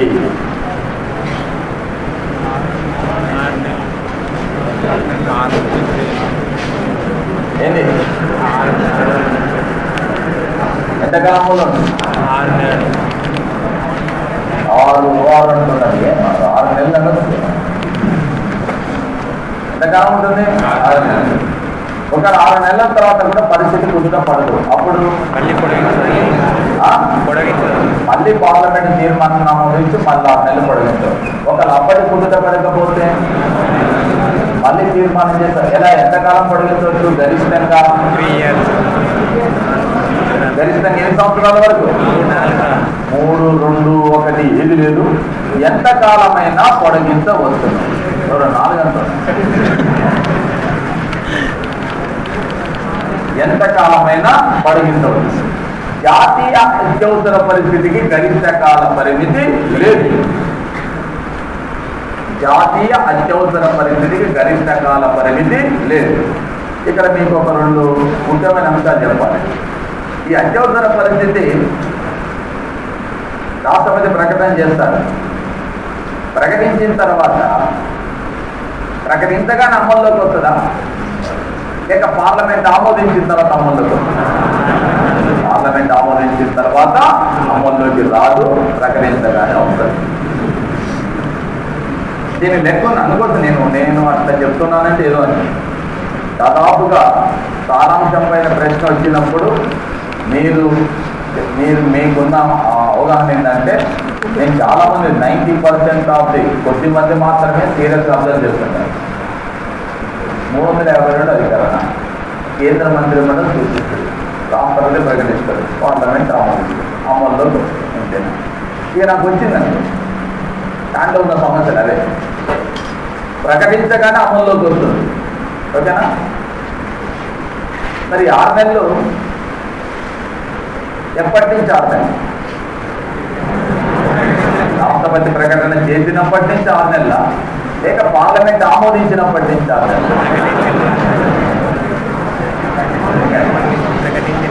ఈ కాంట్రవర్సీ కోసం మిమ్మల్ని అడిగేది. నేను దాదాపు ఇలాంటి క్వశ్చన్స్ నేను ప్రతి ఒక్కసారి ఫలానా ఈ క్వశ్చన్స్ చెప్పను, కానీ ఇవి క్వశ్చన్స్ వచ్చినటువంటి ఇవి చాలా చాలా కన్ఫ్యూజ్ చేస్తుంది. విషయం ఏంటంటే, ఇక్కడ కాంట్రవర్షియల్ అంశం ఏంటంటే, ఆలోచన మీరు ఎందుకు చేయాలంటే ప్రకటించగానే అమల్లోకి వస్తుంది. కానీ పార్లమెంట్ ఆమోదించినప్పటి నుంచి 6 నెలలు ఉంటుంది. అదేనమాట తేడా. అది ఎవరికైనా అనుమానం వచ్చేసారు. కాంట్రవర్షియల్ అంశం అందుకనే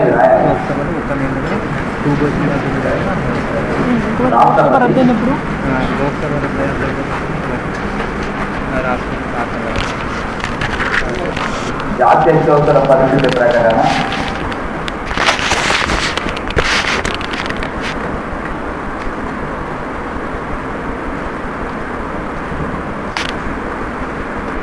చేసిన వెంటనే అమల్లోకి వస్తుంది.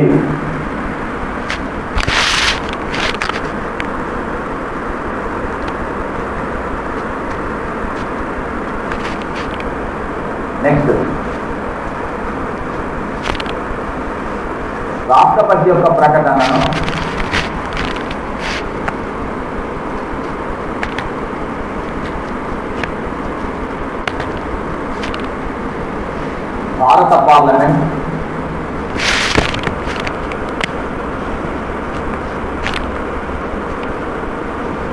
ఆమోదించినప్పటి నుండి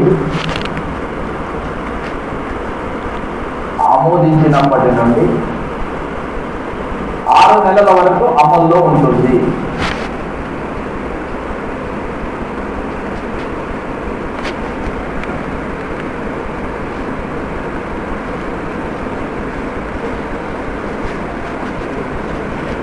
ఓకే, దీని గరిష్ట కాల పరిమితి ఎంత?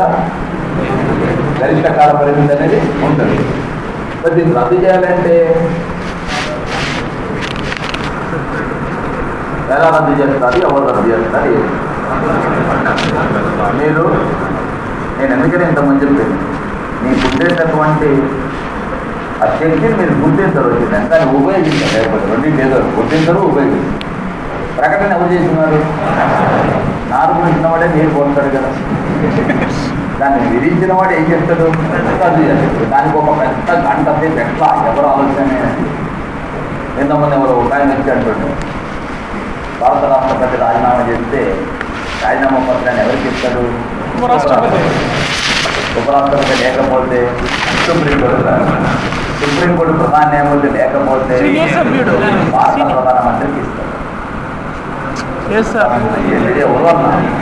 భారత ప్రధానమంత్రికి ఇస్తాడు. ఏదో బుక్కులో చదివి వచ్చిందట ఆయన. మరి అంత పెద్ద మేధావి ఎవరు, అర్థరాసిన మేధావుడు నేను తెలియదు. కానీ విషయం ఏంటంటే కొంచెం ఎలాంటి అంశాలు వచ్చాయి. రిజర్వ్ ఏంటంటే ఎక్కువ ఆలోచించదు. ఇవన్నీ కామన్ గా వచ్చే అంశాలు, మీ స్థాయికి లెక్క కాదు యాక్చువల్గా. కాకపోతే మీరు ఏంటంటే దృష్టి పెట్టరు, ఆలోచన చేయరు, దాన్ని అన్వయింపజేయరు. చూద్దాం ఆయన చెప్పండి ఎక్కడ రిజిస్టర్ ఇస్తున్నాం అన్నాడు. నేను ఎవరు రద్దు చేస్తారు? రాష్ట్రపతి రద్దు చేస్తారు. లేదా రాష్ట్రపతి చేసిన ప్రకటన ఎవరు ఆమోదించినారు? పార్లమెంట్ ఆమోదించింది. కాబట్టి దీన్ని పార్లమెంటు తీర్మానం చేసి ఏం చేస్తూ ఇక్కడ కూడా ఒక సృష్టిగా ఉంటాం. ఆమోదించేటప్పుడు 2/3 మెజార్టీ, రద్దు చేసేటప్పుడు సాధారణ మెజార్టీ. అది తేడా. ఆమోదించేటప్పుడు 2/3 మెజార్టీ, కానీ రద్దు చేసేటప్పుడు సాధారణ మెజార్టీ రద్దు చేయడం. రైటా? నెక్స్ట్ 44వ రాజ్యాంగ సవరణ మనం వదిలిపెట్టండి, చాలా ఉంటారు. 44వ ఉన్నటువంటి ఇంకొక అంశం ఏంటంటే, కొత్తగా చేర్చబడిన 6వ అంశం ఏంటంటే, లోక్సభ మొత్తం సభ్యుల సంఖ్యలో 1/6 మంది ఒక తీర్మాన నోటీసును తయారు చేసి, ఒక తీర్మానానికి సంబంధించినటువంటి నోటీసు తయారు చేసి ఏమని, మాకు అత్యవసర పరిస్థితి వద్దు, దీన్ని రద్దు చేయండి, అత్యవసర పరిస్థితి వద్దు, దీన్ని రద్దు చేయండి అని కోరుతూ ఓ తీర్మానాన్ని తయారు చేసి, ఈ తీర్మానానికి సంబంధించిన నోటీసుని ఎవరికి ఇవ్వాలి అంటే లోక్సభ స్పీకర్ కానీ లేక రాష్ట్రపతికి కానీ ఇవ్వవచ్చును. జనరల్గా లోక్సభ సమావేశంలో ఉంటేనేమో స్పీకర్కి ఇచ్చేస్తారు, ఎందుకంటే తీర్మానం కాబట్టి, నోటీసు కాబట్టి. లోక్సభ సమావేశంలో లేకపోతే ఎవరికి ఇస్తారు? రాష్ట్రపతి. ఎందుకు రాష్ట్రపతికి ఇస్తారంటే భారతదేశంలో పార్లమెంటు సమావేశాలు ఏర్పాటు చేసే అధికారం ఎవరికి ఉంటుంది? రాష్ట్రపతి. కాబట్టి రాష్ట్రపతికి ఇవ్వాలి. ఇస్తే అప్పుడు రాష్ట్రపతి పార్లమెంటు సమావేశపరిచి 14 రోజుల్లోగా ఈ అంశం పైన ఒక చర్చ స్టార్ట్ చేస్తారు. ఎన్ని రోజులుగా? 14. ఏమని? ఇంతమంది సభ్యులు ఈ దేశంలో జాతీయ అత్యవసర పరిస్థితులు వద్దు, రద్దు కావాలని కోరుతున్నారు, కాబట్టి దీనిపైన సభ ఏమని ఆలోచన చేస్తుందో తెలుసుకోవడానికి సమావేశాన్ని ఏర్పాటు చేస్తారు. ఒక ఆల్రెడీ సమావేశంలో ఉంటే దాని మీద చర్చ చేస్తారు. ఈ చర్చ చేసినప్పుడు లోక్సభ ఒకవేళ సాధారణ మెజార్టీతోని లేదా సాధారణ తీర్మానంతోని మాకు అత్యవసర పరిస్థితి వద్దు అని చెప్పి ఈ తీర్మాన నోటీసుని బలపరిస్తే, సాధారణ మెజార్టీతో, ఎక్కువ మెజార్టీ కూడా వస్తుంది, సాధారణ మెజార్టీతో వాళ్ళు ఆమోదిస్తే దేశంలో జాతీయ అత్యవసర పరిస్థితిని రద్దు చేయాల్సి. ఇప్పుడు ఏ సభకు కల్పించిన ప్రత్యేకమైన అధికారం ఇది? వాస్తవానికి పార్లమెంట్ ఎన్ని సభలు ఉన్నాయి? ఏ సభలు? కానీ అధికారం మాత్రం ఎవరు కల్పించినారు? ఎన్నో సవరణ ద్వారా 40.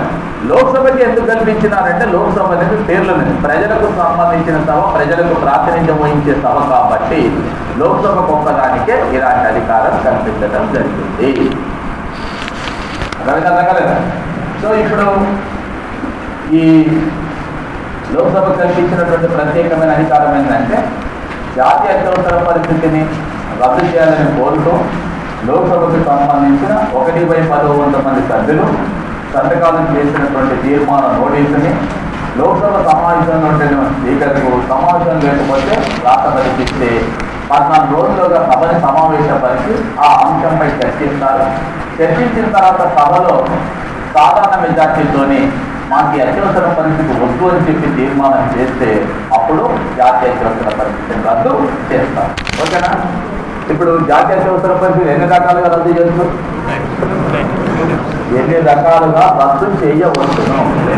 3 రకాలు. 1 రాష్ట్రపతి ప్రకటన చేయాలి, 2 పార్లమెంట్ సాధారణ తీర్మానం చేయాలి, 3 లోక్సభ. ఇక్కడ లోక్సభ తీర్మానం ఎందుకన్నామంటే ఆమోదించేటప్పుడు కానీ రద్దు చేసేటప్పుడు కానీ గుర్తుంచుకోవాల్సింది ఏంటంటే ఆమోదించేటప్పటికి రద్దు చేసేటప్పటికి కూడా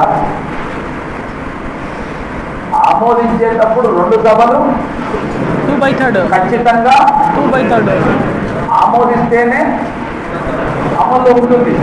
అమల్లోకి వచ్చేది వెంటనే అమల్లోకి వస్తుంది. రాసినారు మళ్ళీ అమల్లోకి వస్తుందంటారు.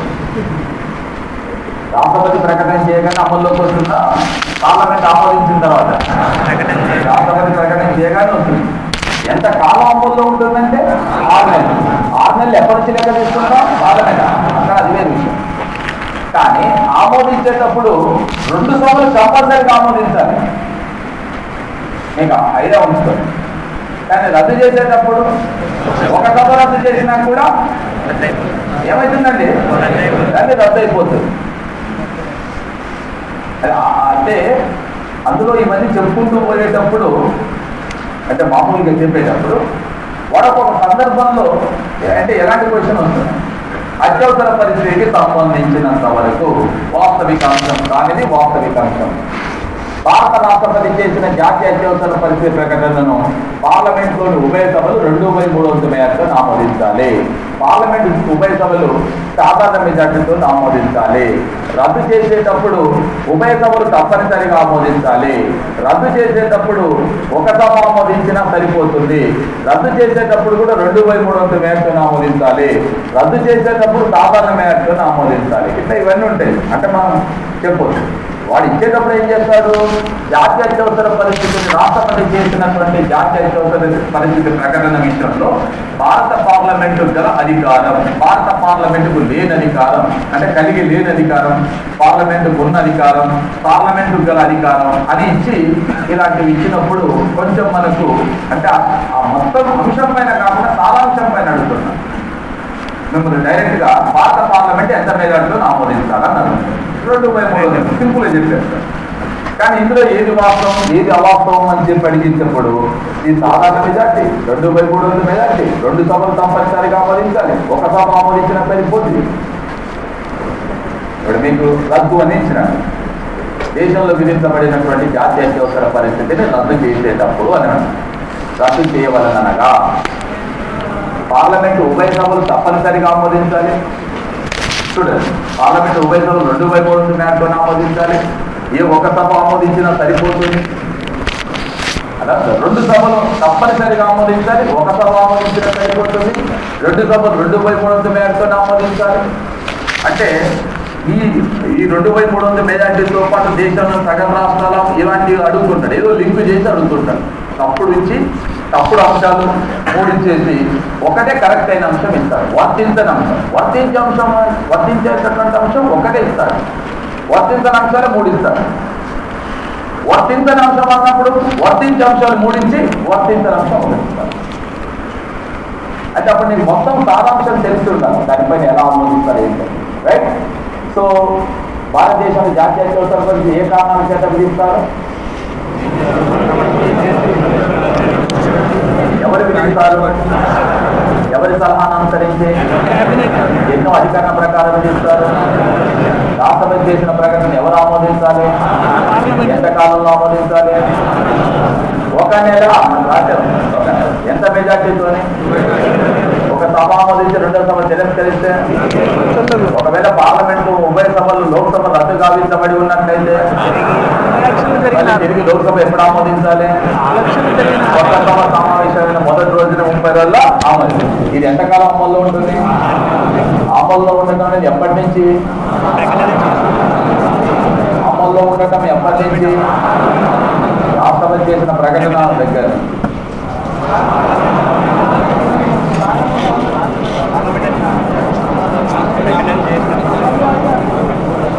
ఎప్పటి నుంచి అమల్లో ఉంటుందంటే ఎంత అడిగింది అదే కదా. ఎంత కాలం అమల్లో ఉంటుంది? 6 నెలల కాలాన్ని ఎప్పటి నుంచి? పార్లమెంట్ ఆమోదించినప్పుడు. అది దానికి 6 నెలలు కానీ ఫస్ట్ 6 నెలలు కాదు. ఓకే, నెక్స్ట్ దీన్ని రద్దు చేయాలంటే రాష్ట్రపతి సాధారణ ప్రకటనలో రద్దు చేయొచ్చు, పార్లమెంట్ సాధారణ తీర్మానంతో రద్దు చేయొచ్చు, లేకపోతే లోక్సభ ప్రత్యేకంగా సాధారణమైన తీర్మానం ద్వారా కూడా రద్దు చేసే అవకాశం ఉంది. ఇది జాతీయ అత్యవసర పరిస్థితి విధించేటటువంటి విధానం, అమల్లోకి వచ్చే విధానం. ఇప్పుడు మనకు కావాల్సింది ఏంటంటే మార్పులు, జాతీయ అత్యవసర పరిస్థితి కాలంలో వచ్చేటటువంటి మార్పులు. నాకు తెలిసినంత వరకు చాలా విషయాలు ఉండవు, ఒక్కొక్కటి చూస్తూ రాసుకోండి, లేదు అన్న విషయం మాత్రమే రాస్తున్నాను.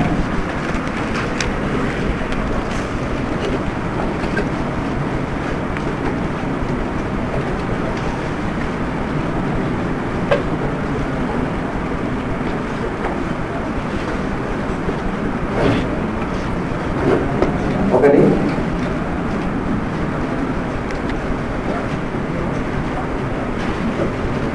(353) అధికారులను అనుసరించి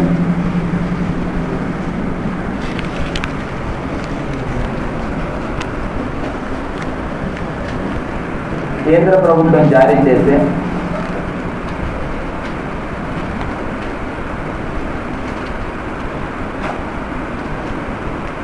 పరిపాలనాపరమైన ఆదేశాలను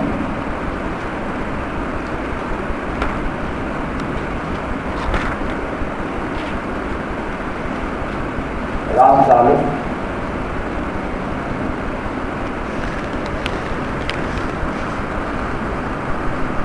తప్పనిసరిగా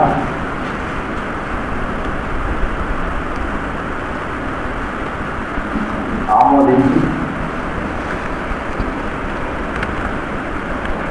అమలు పరచాలి.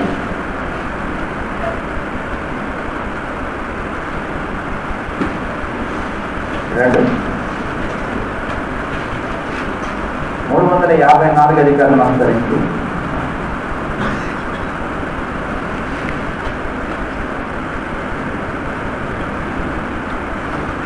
కేంద్ర ప్రభుత్వం జారీ చేసే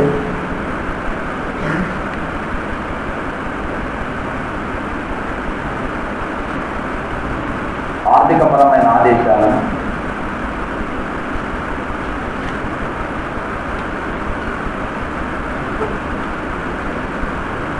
రాష్ట్రాలు తప్పనిసరిగా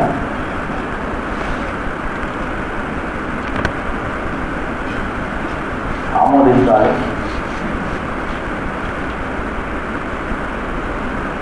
ఈ ఆదేశాలు 1 సంవత్సర కాలం పాటు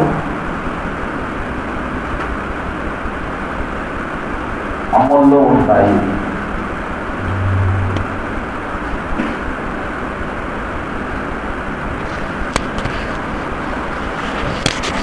ఇది ఉండొచ్చు. 250 అధికారులను అనుసరించి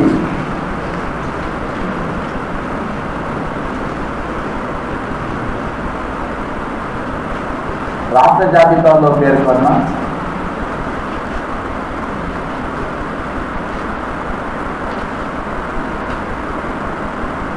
అంశాలపై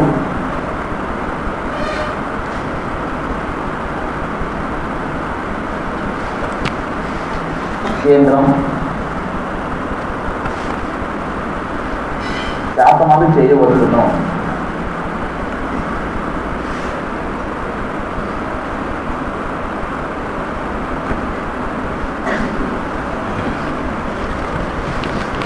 ఓకే, ఇప్పుడు ఈ 3 అంశాలు కూడా దేనికి సంబంధించిన అంశాలండి? సమాఖ్య వ్యవస్థ కేంద్రానికి రాష్ట్రానికి మధ్య మీరు రాసిన 3 అంశాలు కూడా దేనికి సంబంధించిన? పరిపాలన. భారత సమాఖ్య వ్యవస్థకు సంబంధించిన అంశాలు ఈ 3 కూడా. కేంద్ర రాష్ట్రాల మధ్యన మన దేశంలో శాసన సంబంధాలు, పరిపాలనా సంబంధాలు, ఆర్థిక సంబంధాలు ఉంటాయి. ఈ కేంద్ర రాష్ట్రాల మధ్య గల సంబంధాలు, కేంద్ర రాష్ట్రాల మధ్య గల అధికారుల పంపిన అంశం సమాఖ్య వ్యవస్థలో ఉంటుంది. కానీ మీరు ఒకసారి చూస్తే ఇక్కడ సమాఖ్యకు అనుకూలమైన అంశం ఉన్నాయి, ఇక్కడ సమాఖ్యకు విరుద్ధమైన అంశం ఉంది. విరుద్ధమైన అంశం సార్. విరుద్ధమైన అంశం అంటే ఇక్కడ అధికారాల వికేంద్రీకరణకు తోడ్పడుతుందా, కేంద్రీకరణ? అంటే ఇప్పుడు నేను ముందు మీకు చెప్తున్నటువంటి కొటేషన్ అంతా మీకు గమనించదు. భారతదేశం సాధారణ పరిస్థితుల్లో సమాఖ్యక, అత్యవసర పరిస్థితుల్లో ఏకకేంద్రీకరణ. అంటే ఇప్పుడు అధికారాలు మొత్తం కూడా ఎవరి దగ్గర కేంద్రీకరించే అవకాశం కనిపిస్తుందో కేంద్రం. అందుకని ఇది సమాఖ్య. ఓకే, ఇది మీ 3 అంశాలు. దీని తర్వాత ఒకసారి నేను ఎక్స్ప్లెయిన్ ఫస్ట్ వినండి. వాస్తవానికి మన రాజ్యాంగంలో ఉన్నటువంటి 358 అధికరణ ప్రకారం ఈ జాత్యవసర పరిస్థితి ప్రకటించగానే 19లో అధికరణలో పేర్కొన్నటువంటి స్వాతంత్రాలు ఉంటాయి కదా, ఆ స్వాతంత్రాలన్నీ వెంటనే సస్పెండ్ అయ్యాయి ఆటోమేటిక్గా. 358 అధికరణ ప్రకారము రాజ్యాంగంలో పేర్కొన్న 19వ అధికరణ తద్వారా కల్పించబడిన స్వాతంత్రాలు, వాక్ స్వాతంత్రం, మౌన ప్రకటన స్వాతంత్రం, ఐడియా ఉందా? సభలు, సమావేశాలు, సంఘాలు, సంస్థలు, సంచారం, స్థిర నివాసం, వృత్తి స్వాతంత్రం, ఇవన్నీ కూడా ఆటోమేటిక్గా సస్పెండ్. ఎన్నో అధికరణ? 359 అధికరణ ప్రకారం భారత రాష్ట్రపతి 20-21 జీవించే హక్కు ఏవైతున్నాయో వీటిని తప్ప మిగిలిన ప్రాథమిక హక్కులు ఏవైతున్నాయో వాటన్నిటిని కూడా ఏం చేస్తూ సస్పెండ్ చేయాలి. హక్కులను సస్పెండ్ చేస్తాడా, హక్కుల అమలును సస్పెండ్ చేస్తాడు? అమలు సార్. ఎవరు? రాష్ట్రపతి. మళ్ళీ గుర్తుంచుకోండి, జాతీయ అత్యవసర పరిస్థితి విధించినప్పుడు ఫస్ట్ ఏమో సమాఖ్య వ్యవస్థ మీద ప్రభావం ఉంటుంది, దాని తర్వాత ప్రాథమిక హక్కులపైనే ప్రభావం చూపుతుంది. భారతదేశం నేషన్ ఎమర్జెన్సీ విధించినప్పుడు ఫస్ట్ భారత సమాఖ్య వ్యవస్థపై ప్రభావం చూపుతుంది, రెండో దశలో ప్రాథమిక హక్కులపై ప్రభావం చూపుతుంది. ప్రాథమిక హక్కుల్లో ఇప్పుడు కూడా మీరు 358 అధికరణ ప్రకారం 19th ఆర్టికల్ ఆటోమేటిక్గా సస్పెండ్ అయిపోతుంది. ఎవరు సస్పెండ్ చేయాల్సిన అవసరం లేదు రాష్ట్రపతి. బట్ 359 ప్రకారము 2021 మినహాయించి మిగిలిన ప్రాథమిక హక్కులన్నింటినీ కూడా సస్పెండ్ చేసే అధికారం రాష్ట్రపతికి ఉంటుంది. ఇది ఒరిజినల్గా ఉన్న అంశం. అయితే మనకి ఇంకా వదిలిపెట్టిన 44వ రాజ్యాంగం, 44వ రాజ్యాంగ సవరణ ద్వారా ఇచ్చినటువంటి ఎన్నో మార్పు ఇది? 7వ మార్పు. 7వ మార్పు. ఈ మార్పు ఏం చెప్పిందంటే ఇప్పుడు ఆ విదేశీ కారణాలు ఉన్నాయి కదా, ఏంటి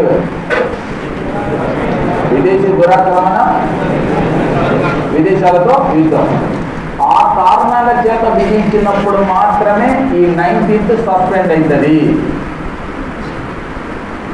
దేశంలో సాయుధ తిరుగుబాటు చేత కారణంగా దేశంలో జాతీయ అత్యవసర పరిస్థితి విధించినప్పుడు 19th ఆర్టికల్ ఆటోమేటిక్గా సస్పెండ్ కాదు. ఇది ఉంటుంది, ఎట్లనే ఉంటుంది, ఆటోమేటిక్గా సస్పెండ్ కాదు. ఎప్పుడవుతుంది? ఇప్పుడు భారతదేశంలో జాతీయ అత్యవసర పరిస్థితి 2 కారణాలు ఉన్నాయి. ఒకటే విదేశీ కారణాలు. విదేశీ కారణాలు 2 విదేశీ కారణాలు ఉన్నాయి. పైన రాసింది పదాలు 2 అయినా కూడా 2 ఒకటే విదేశీ కారణం. ఏంటది? విదేశాలతో యుద్ధం వచ్చిన, విదేశీ దురాక్రమణ జరిగిన, అది విదేశీ కారణం. స్వదేశీ కారణం అంటే సాయుధ తిరుగుబాటు. ఈ 2 కారణాలు ఇచ్చారు.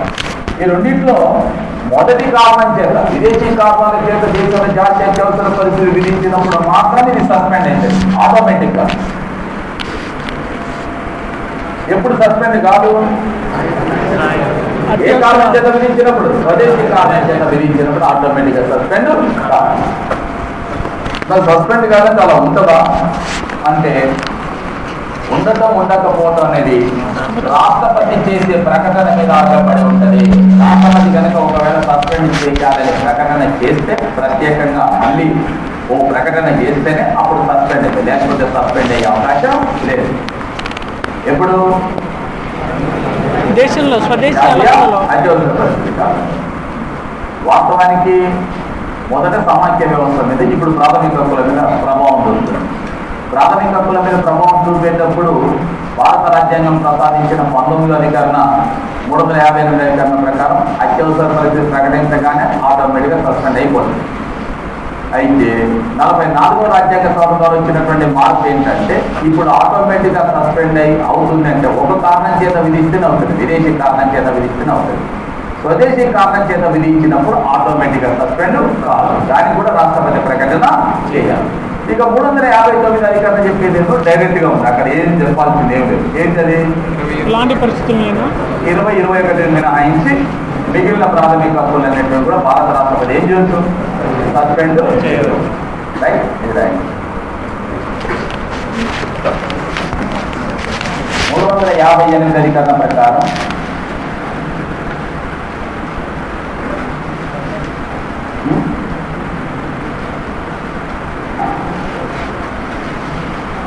పంతొమ్మిదో అధికరణ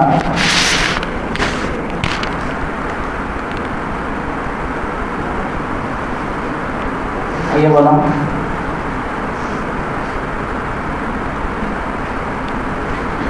విదేశీ కారణాలచే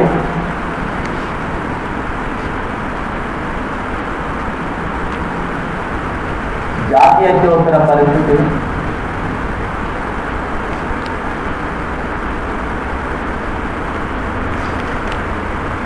విధించినప్పుడు మాత్రమే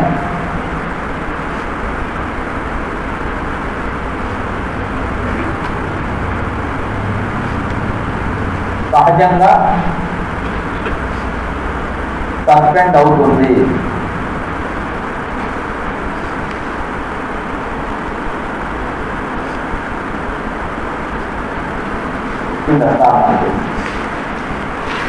స్వదేశీ కారణాలచే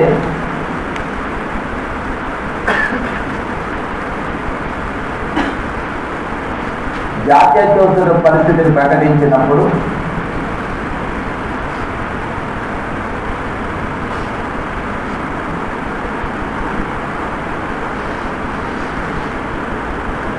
పంతొమ్మిదవ అధికరణ ద్వారా కల్పించే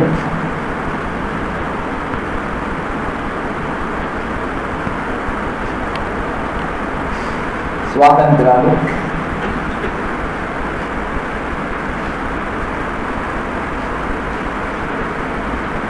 సహజంగా సస్పెండ్ కావు.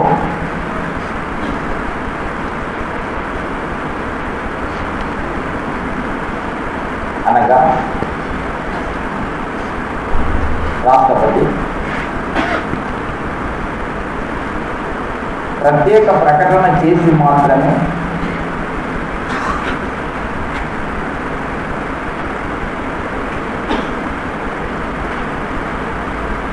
సస్పెండ్ చేయవలసి ఉంటుంది.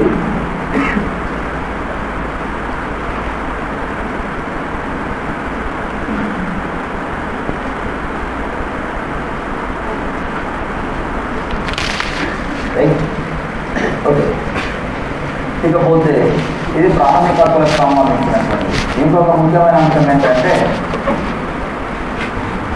ఇప్పుడు ప్రాథమిక హక్కులను సస్పెండ్ చేస్తున్నారు. ప్రాథమిక హక్కుల్లో 6వ హక్కు ఏంటిది? రాజ్యాంగ మర్యాద. అంటే ప్రాథమిక హక్కులకు భంగం వెళ్ళినప్పుడు మనం ఎక్కడికి వెళ్ళొచ్చు? కోర్టులకి ఏం జారీ చేస్తారు? ప్రాథమిక హక్కుల కోసం రక్షణ కోసం మనం కోర్టులకు వెళ్ళినప్పుడు కోర్టులు రిట్ జారీ చేస్తాయని చెప్తున్నాం, అవునా? రెండోది 13వ అధికరణ ఏంటిది? రాజ్యం అంటే దేని మీద చేస్తాం? పార్లమెంట్ చేసినటువంటి సాధారణ చట్టాలు ఏవైనా ప్రాథమిక హక్కులకు అనుగుణంగా ఉన్నది ఏది పరిశీలించి విరుద్ధంగా ఉంటే అవును కదా. ఇప్పుడు 13వ అధికరణ సస్పెండ్ అవుతుంది, 32వ అధికరణ సస్పెండ్ అవుతుంది అని అంటే ఇప్పుడు న్యాయ వ్యవస్థ యొక్క అధికారాల పైన ఏమైనా పరిమితులు విధించినట్లు అవుతుందా, ఏం పరిమితులు లేనట్లు అవుతుందా? అదే జాతీయ జాతీయ అత్యవసర పరిస్థితి కాలంలో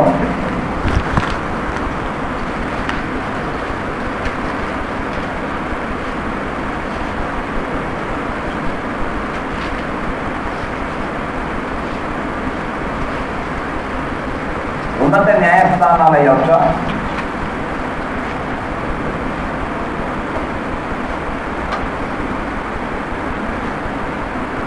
న్యాయ సమీక్ష అధికారంపై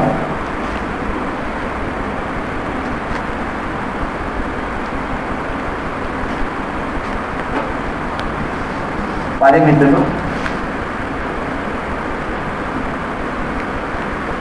విధించడం జరుగుతుంది.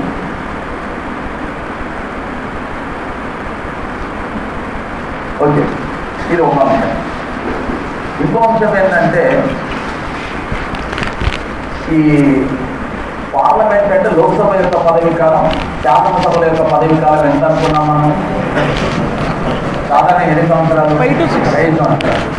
నేను దాన్ని ఇంకా డీటెయిల్గా చెప్తాను, కానీ ఇప్పుడు ఇక్కడ సందర్భం ఉంటుంది కాబట్టి సింపుల్ చెప్తాను. ఇందిరాగాంధీ ఏం చేసిందంటే ఈ జాతీయ అత్యవసర పరిస్థితి కాలంలో 42వ రాజ్యాంగ సవరణ చేసి లోక్సభ పదవీ కాలాన్ని, విధానసభల పదవీ కాలాన్ని కూడా 6 సంవత్సరాలకు పొడిగించింది. దీంట్లో కాదు, సహజంగానే పొడిగించింది. ఇప్పుడు రాజ్యసభ సభ్యుల పదవీ కాలం ఎంత? 6 సంవత్సరాలు. విధాన పరిషత్ సభ్యుల పదవీ కాలం ఎంత? 6 సంవత్సరాలు. కాబట్టి లోక్సభ సభ్యుల పదవీ కాలం, విధానసభ సభ్యుల పదవీ కాలం కూడా 6 సంవత్సరాలు చేయాలి. అందరికీ పదవీ కాలం సమానంగా ఉండాలంటే సభల పదవీ కాలాన్ని కూడా పెంచుతో పని అయిపోతుందని చెప్పి లోక్సభ పదవీ కాలాన్ని 6 సంవత్సరాలు, విధానసభల పదవీ కాలాన్ని కూడా 6 సంవత్సరాలు చేసింది. 4 రాజ్యాంగ సవరణ ద్వారా చేసింది, బయట మామూలుగా చేసింది ఏం కాదు. అందుకనే మీరు పార్లమెంట్ ఎన్నికలు 1971లో జరిగినాయి, మధ్యంతర ఎన్నికలు, మొదటి మధ్యంతర ఎన్నికలు. 71లో ఎన్నికలు జరిగితే మరి ఎప్పుడు ఎన్నికలు జరగాలి?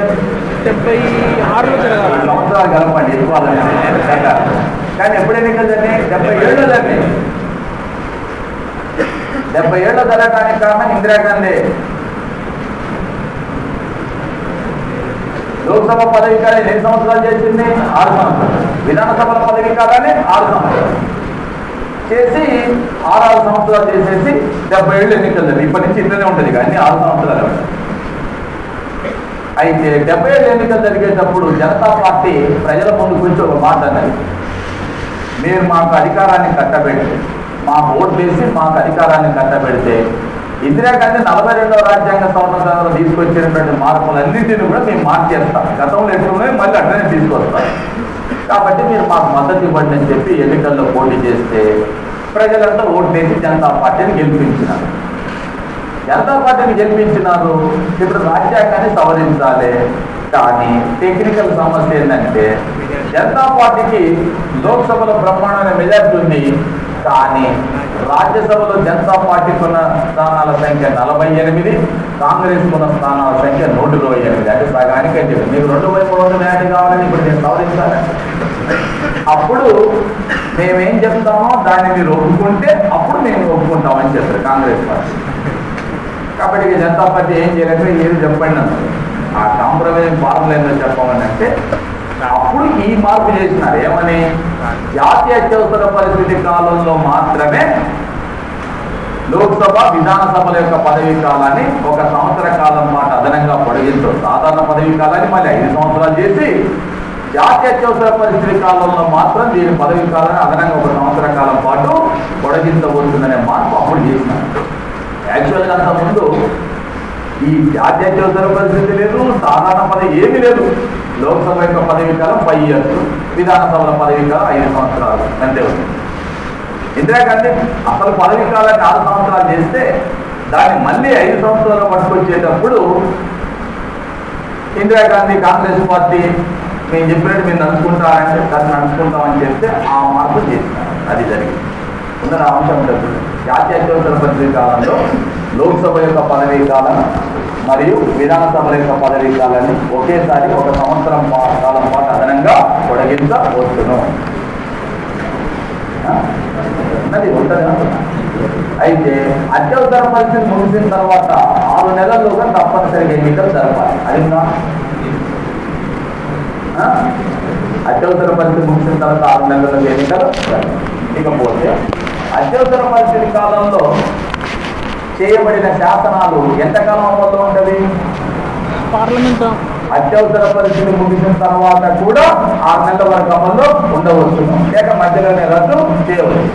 ఒకవేళ జాతీయ అత్యవసర పరిస్థితి కాలంలో పార్లమెంటు రాష్ట్ర జాబితాలో పేర్కొన్న అంశాలపై ఏమైనా శాసనం చేస్తే అత్యవసర పరిస్థితి ముగిసిన తర్వాత రాష్ట్ర శాసనసభ ఆ చట్టాన్ని రద్దు చేయవచ్చునా?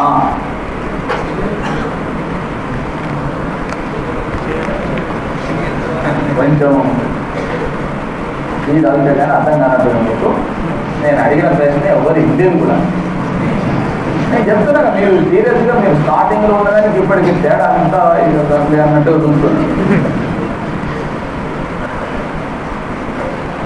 జాతీయ అత్యవసర పరిస్థితి కాలంలో పైన రాష్ట్రం 250 అధికారుల ప్రకారం రాష్ట్ర జాబితాలో పేర్కొన్న అంశాలపై కూడా కేంద్రం శాసనాలు చేస్తుంది.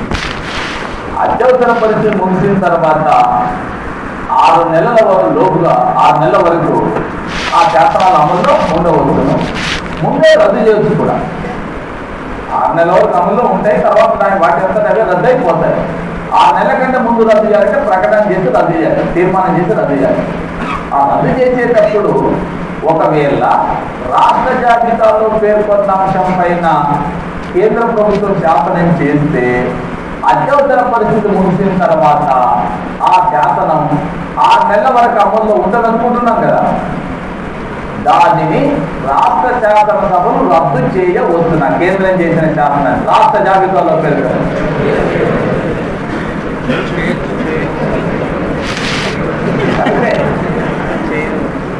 చేయవచ్చు. అంతేనా? రాయండి. జాతీయ అత్యవసర పరిస్థితి కాలంలో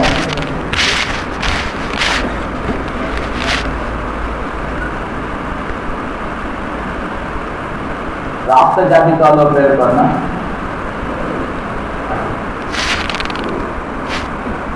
ఏదైనా అంశంపై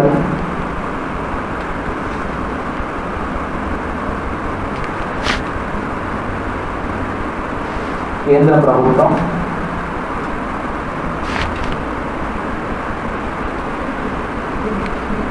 శాసనాన్ని రూపొందించినట్లయితే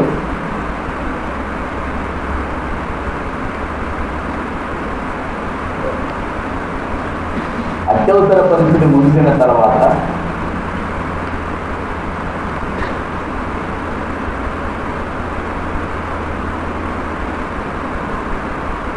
ఆ శాసనాన్ని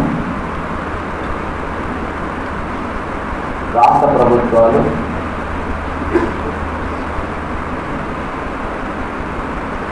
ఆరు నెలల కంటే ముందే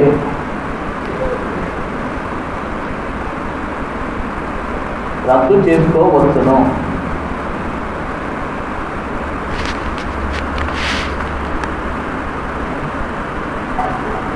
ఓకే, రద్దు చేసే అధికారం ఎవరికి ఉంటుంది? రాష్ట్రాలకు.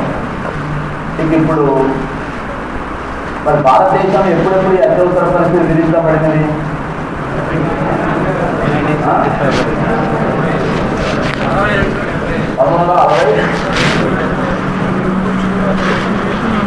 1962లో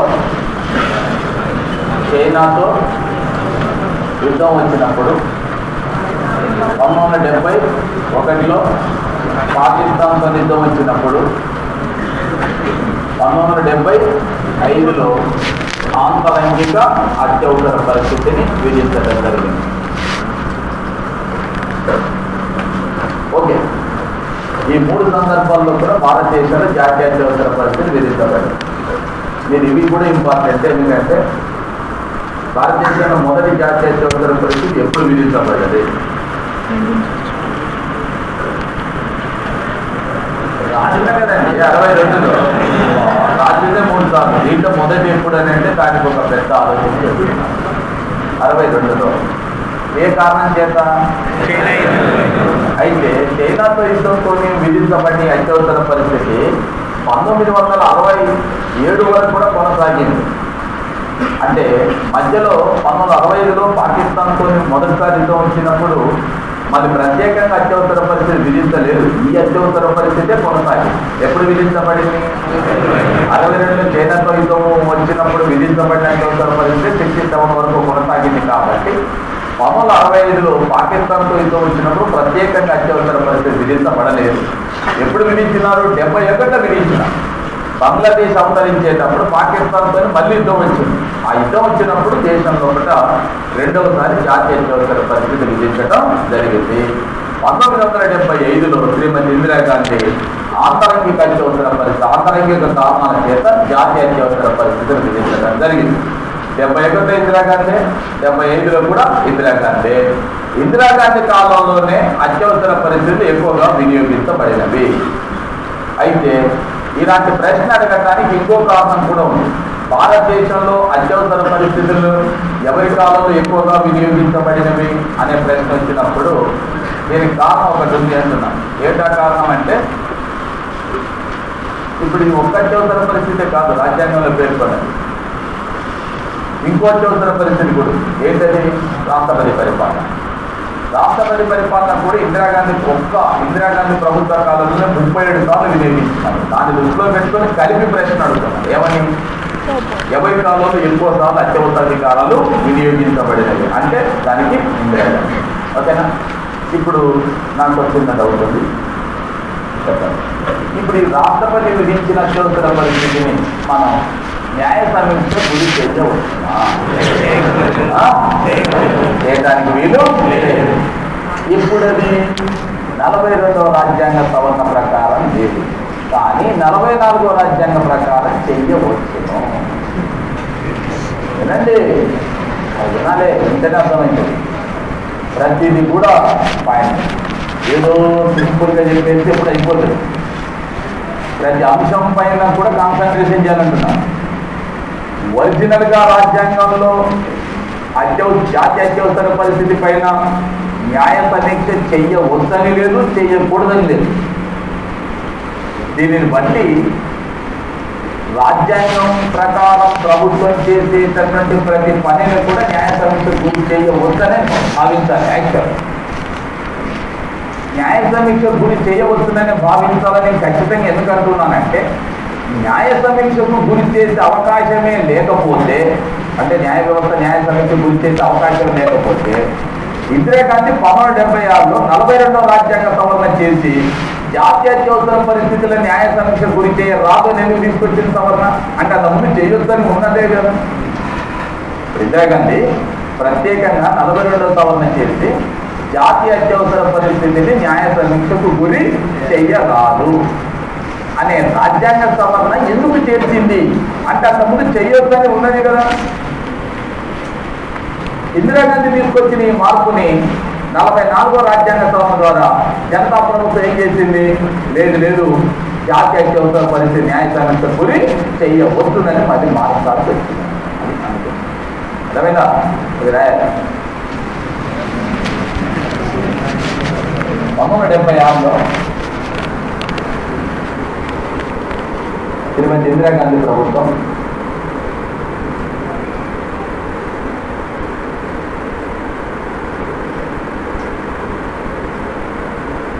వ రాజ్యాంగ సవరణ ద్వారా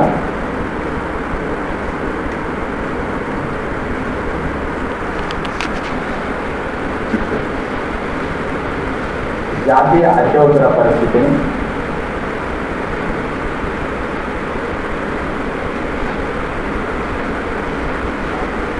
న్యాయ సమీక్షకు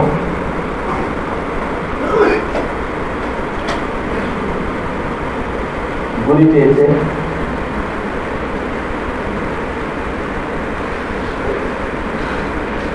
అవకాశం లేకుండా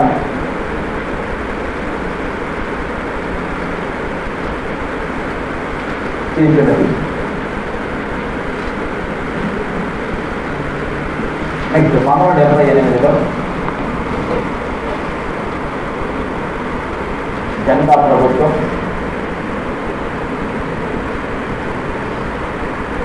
44వ రాజ్యాంగ సవరణ ద్వారా 1978లో జనతా ప్రభుత్వం 44వ రాజ్యాంగ సవరణ ద్వారా జాతీయ అత్యవసర పరిస్థితిని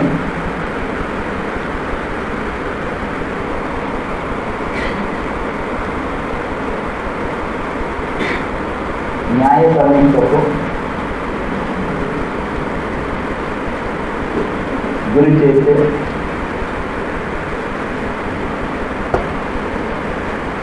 అవకాశాన్ని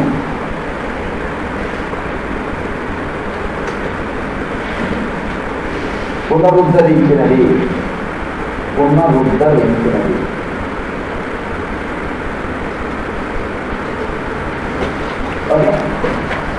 ఇప్పుడు మీకు జాతీయ అత్యవసర పరిస్థితి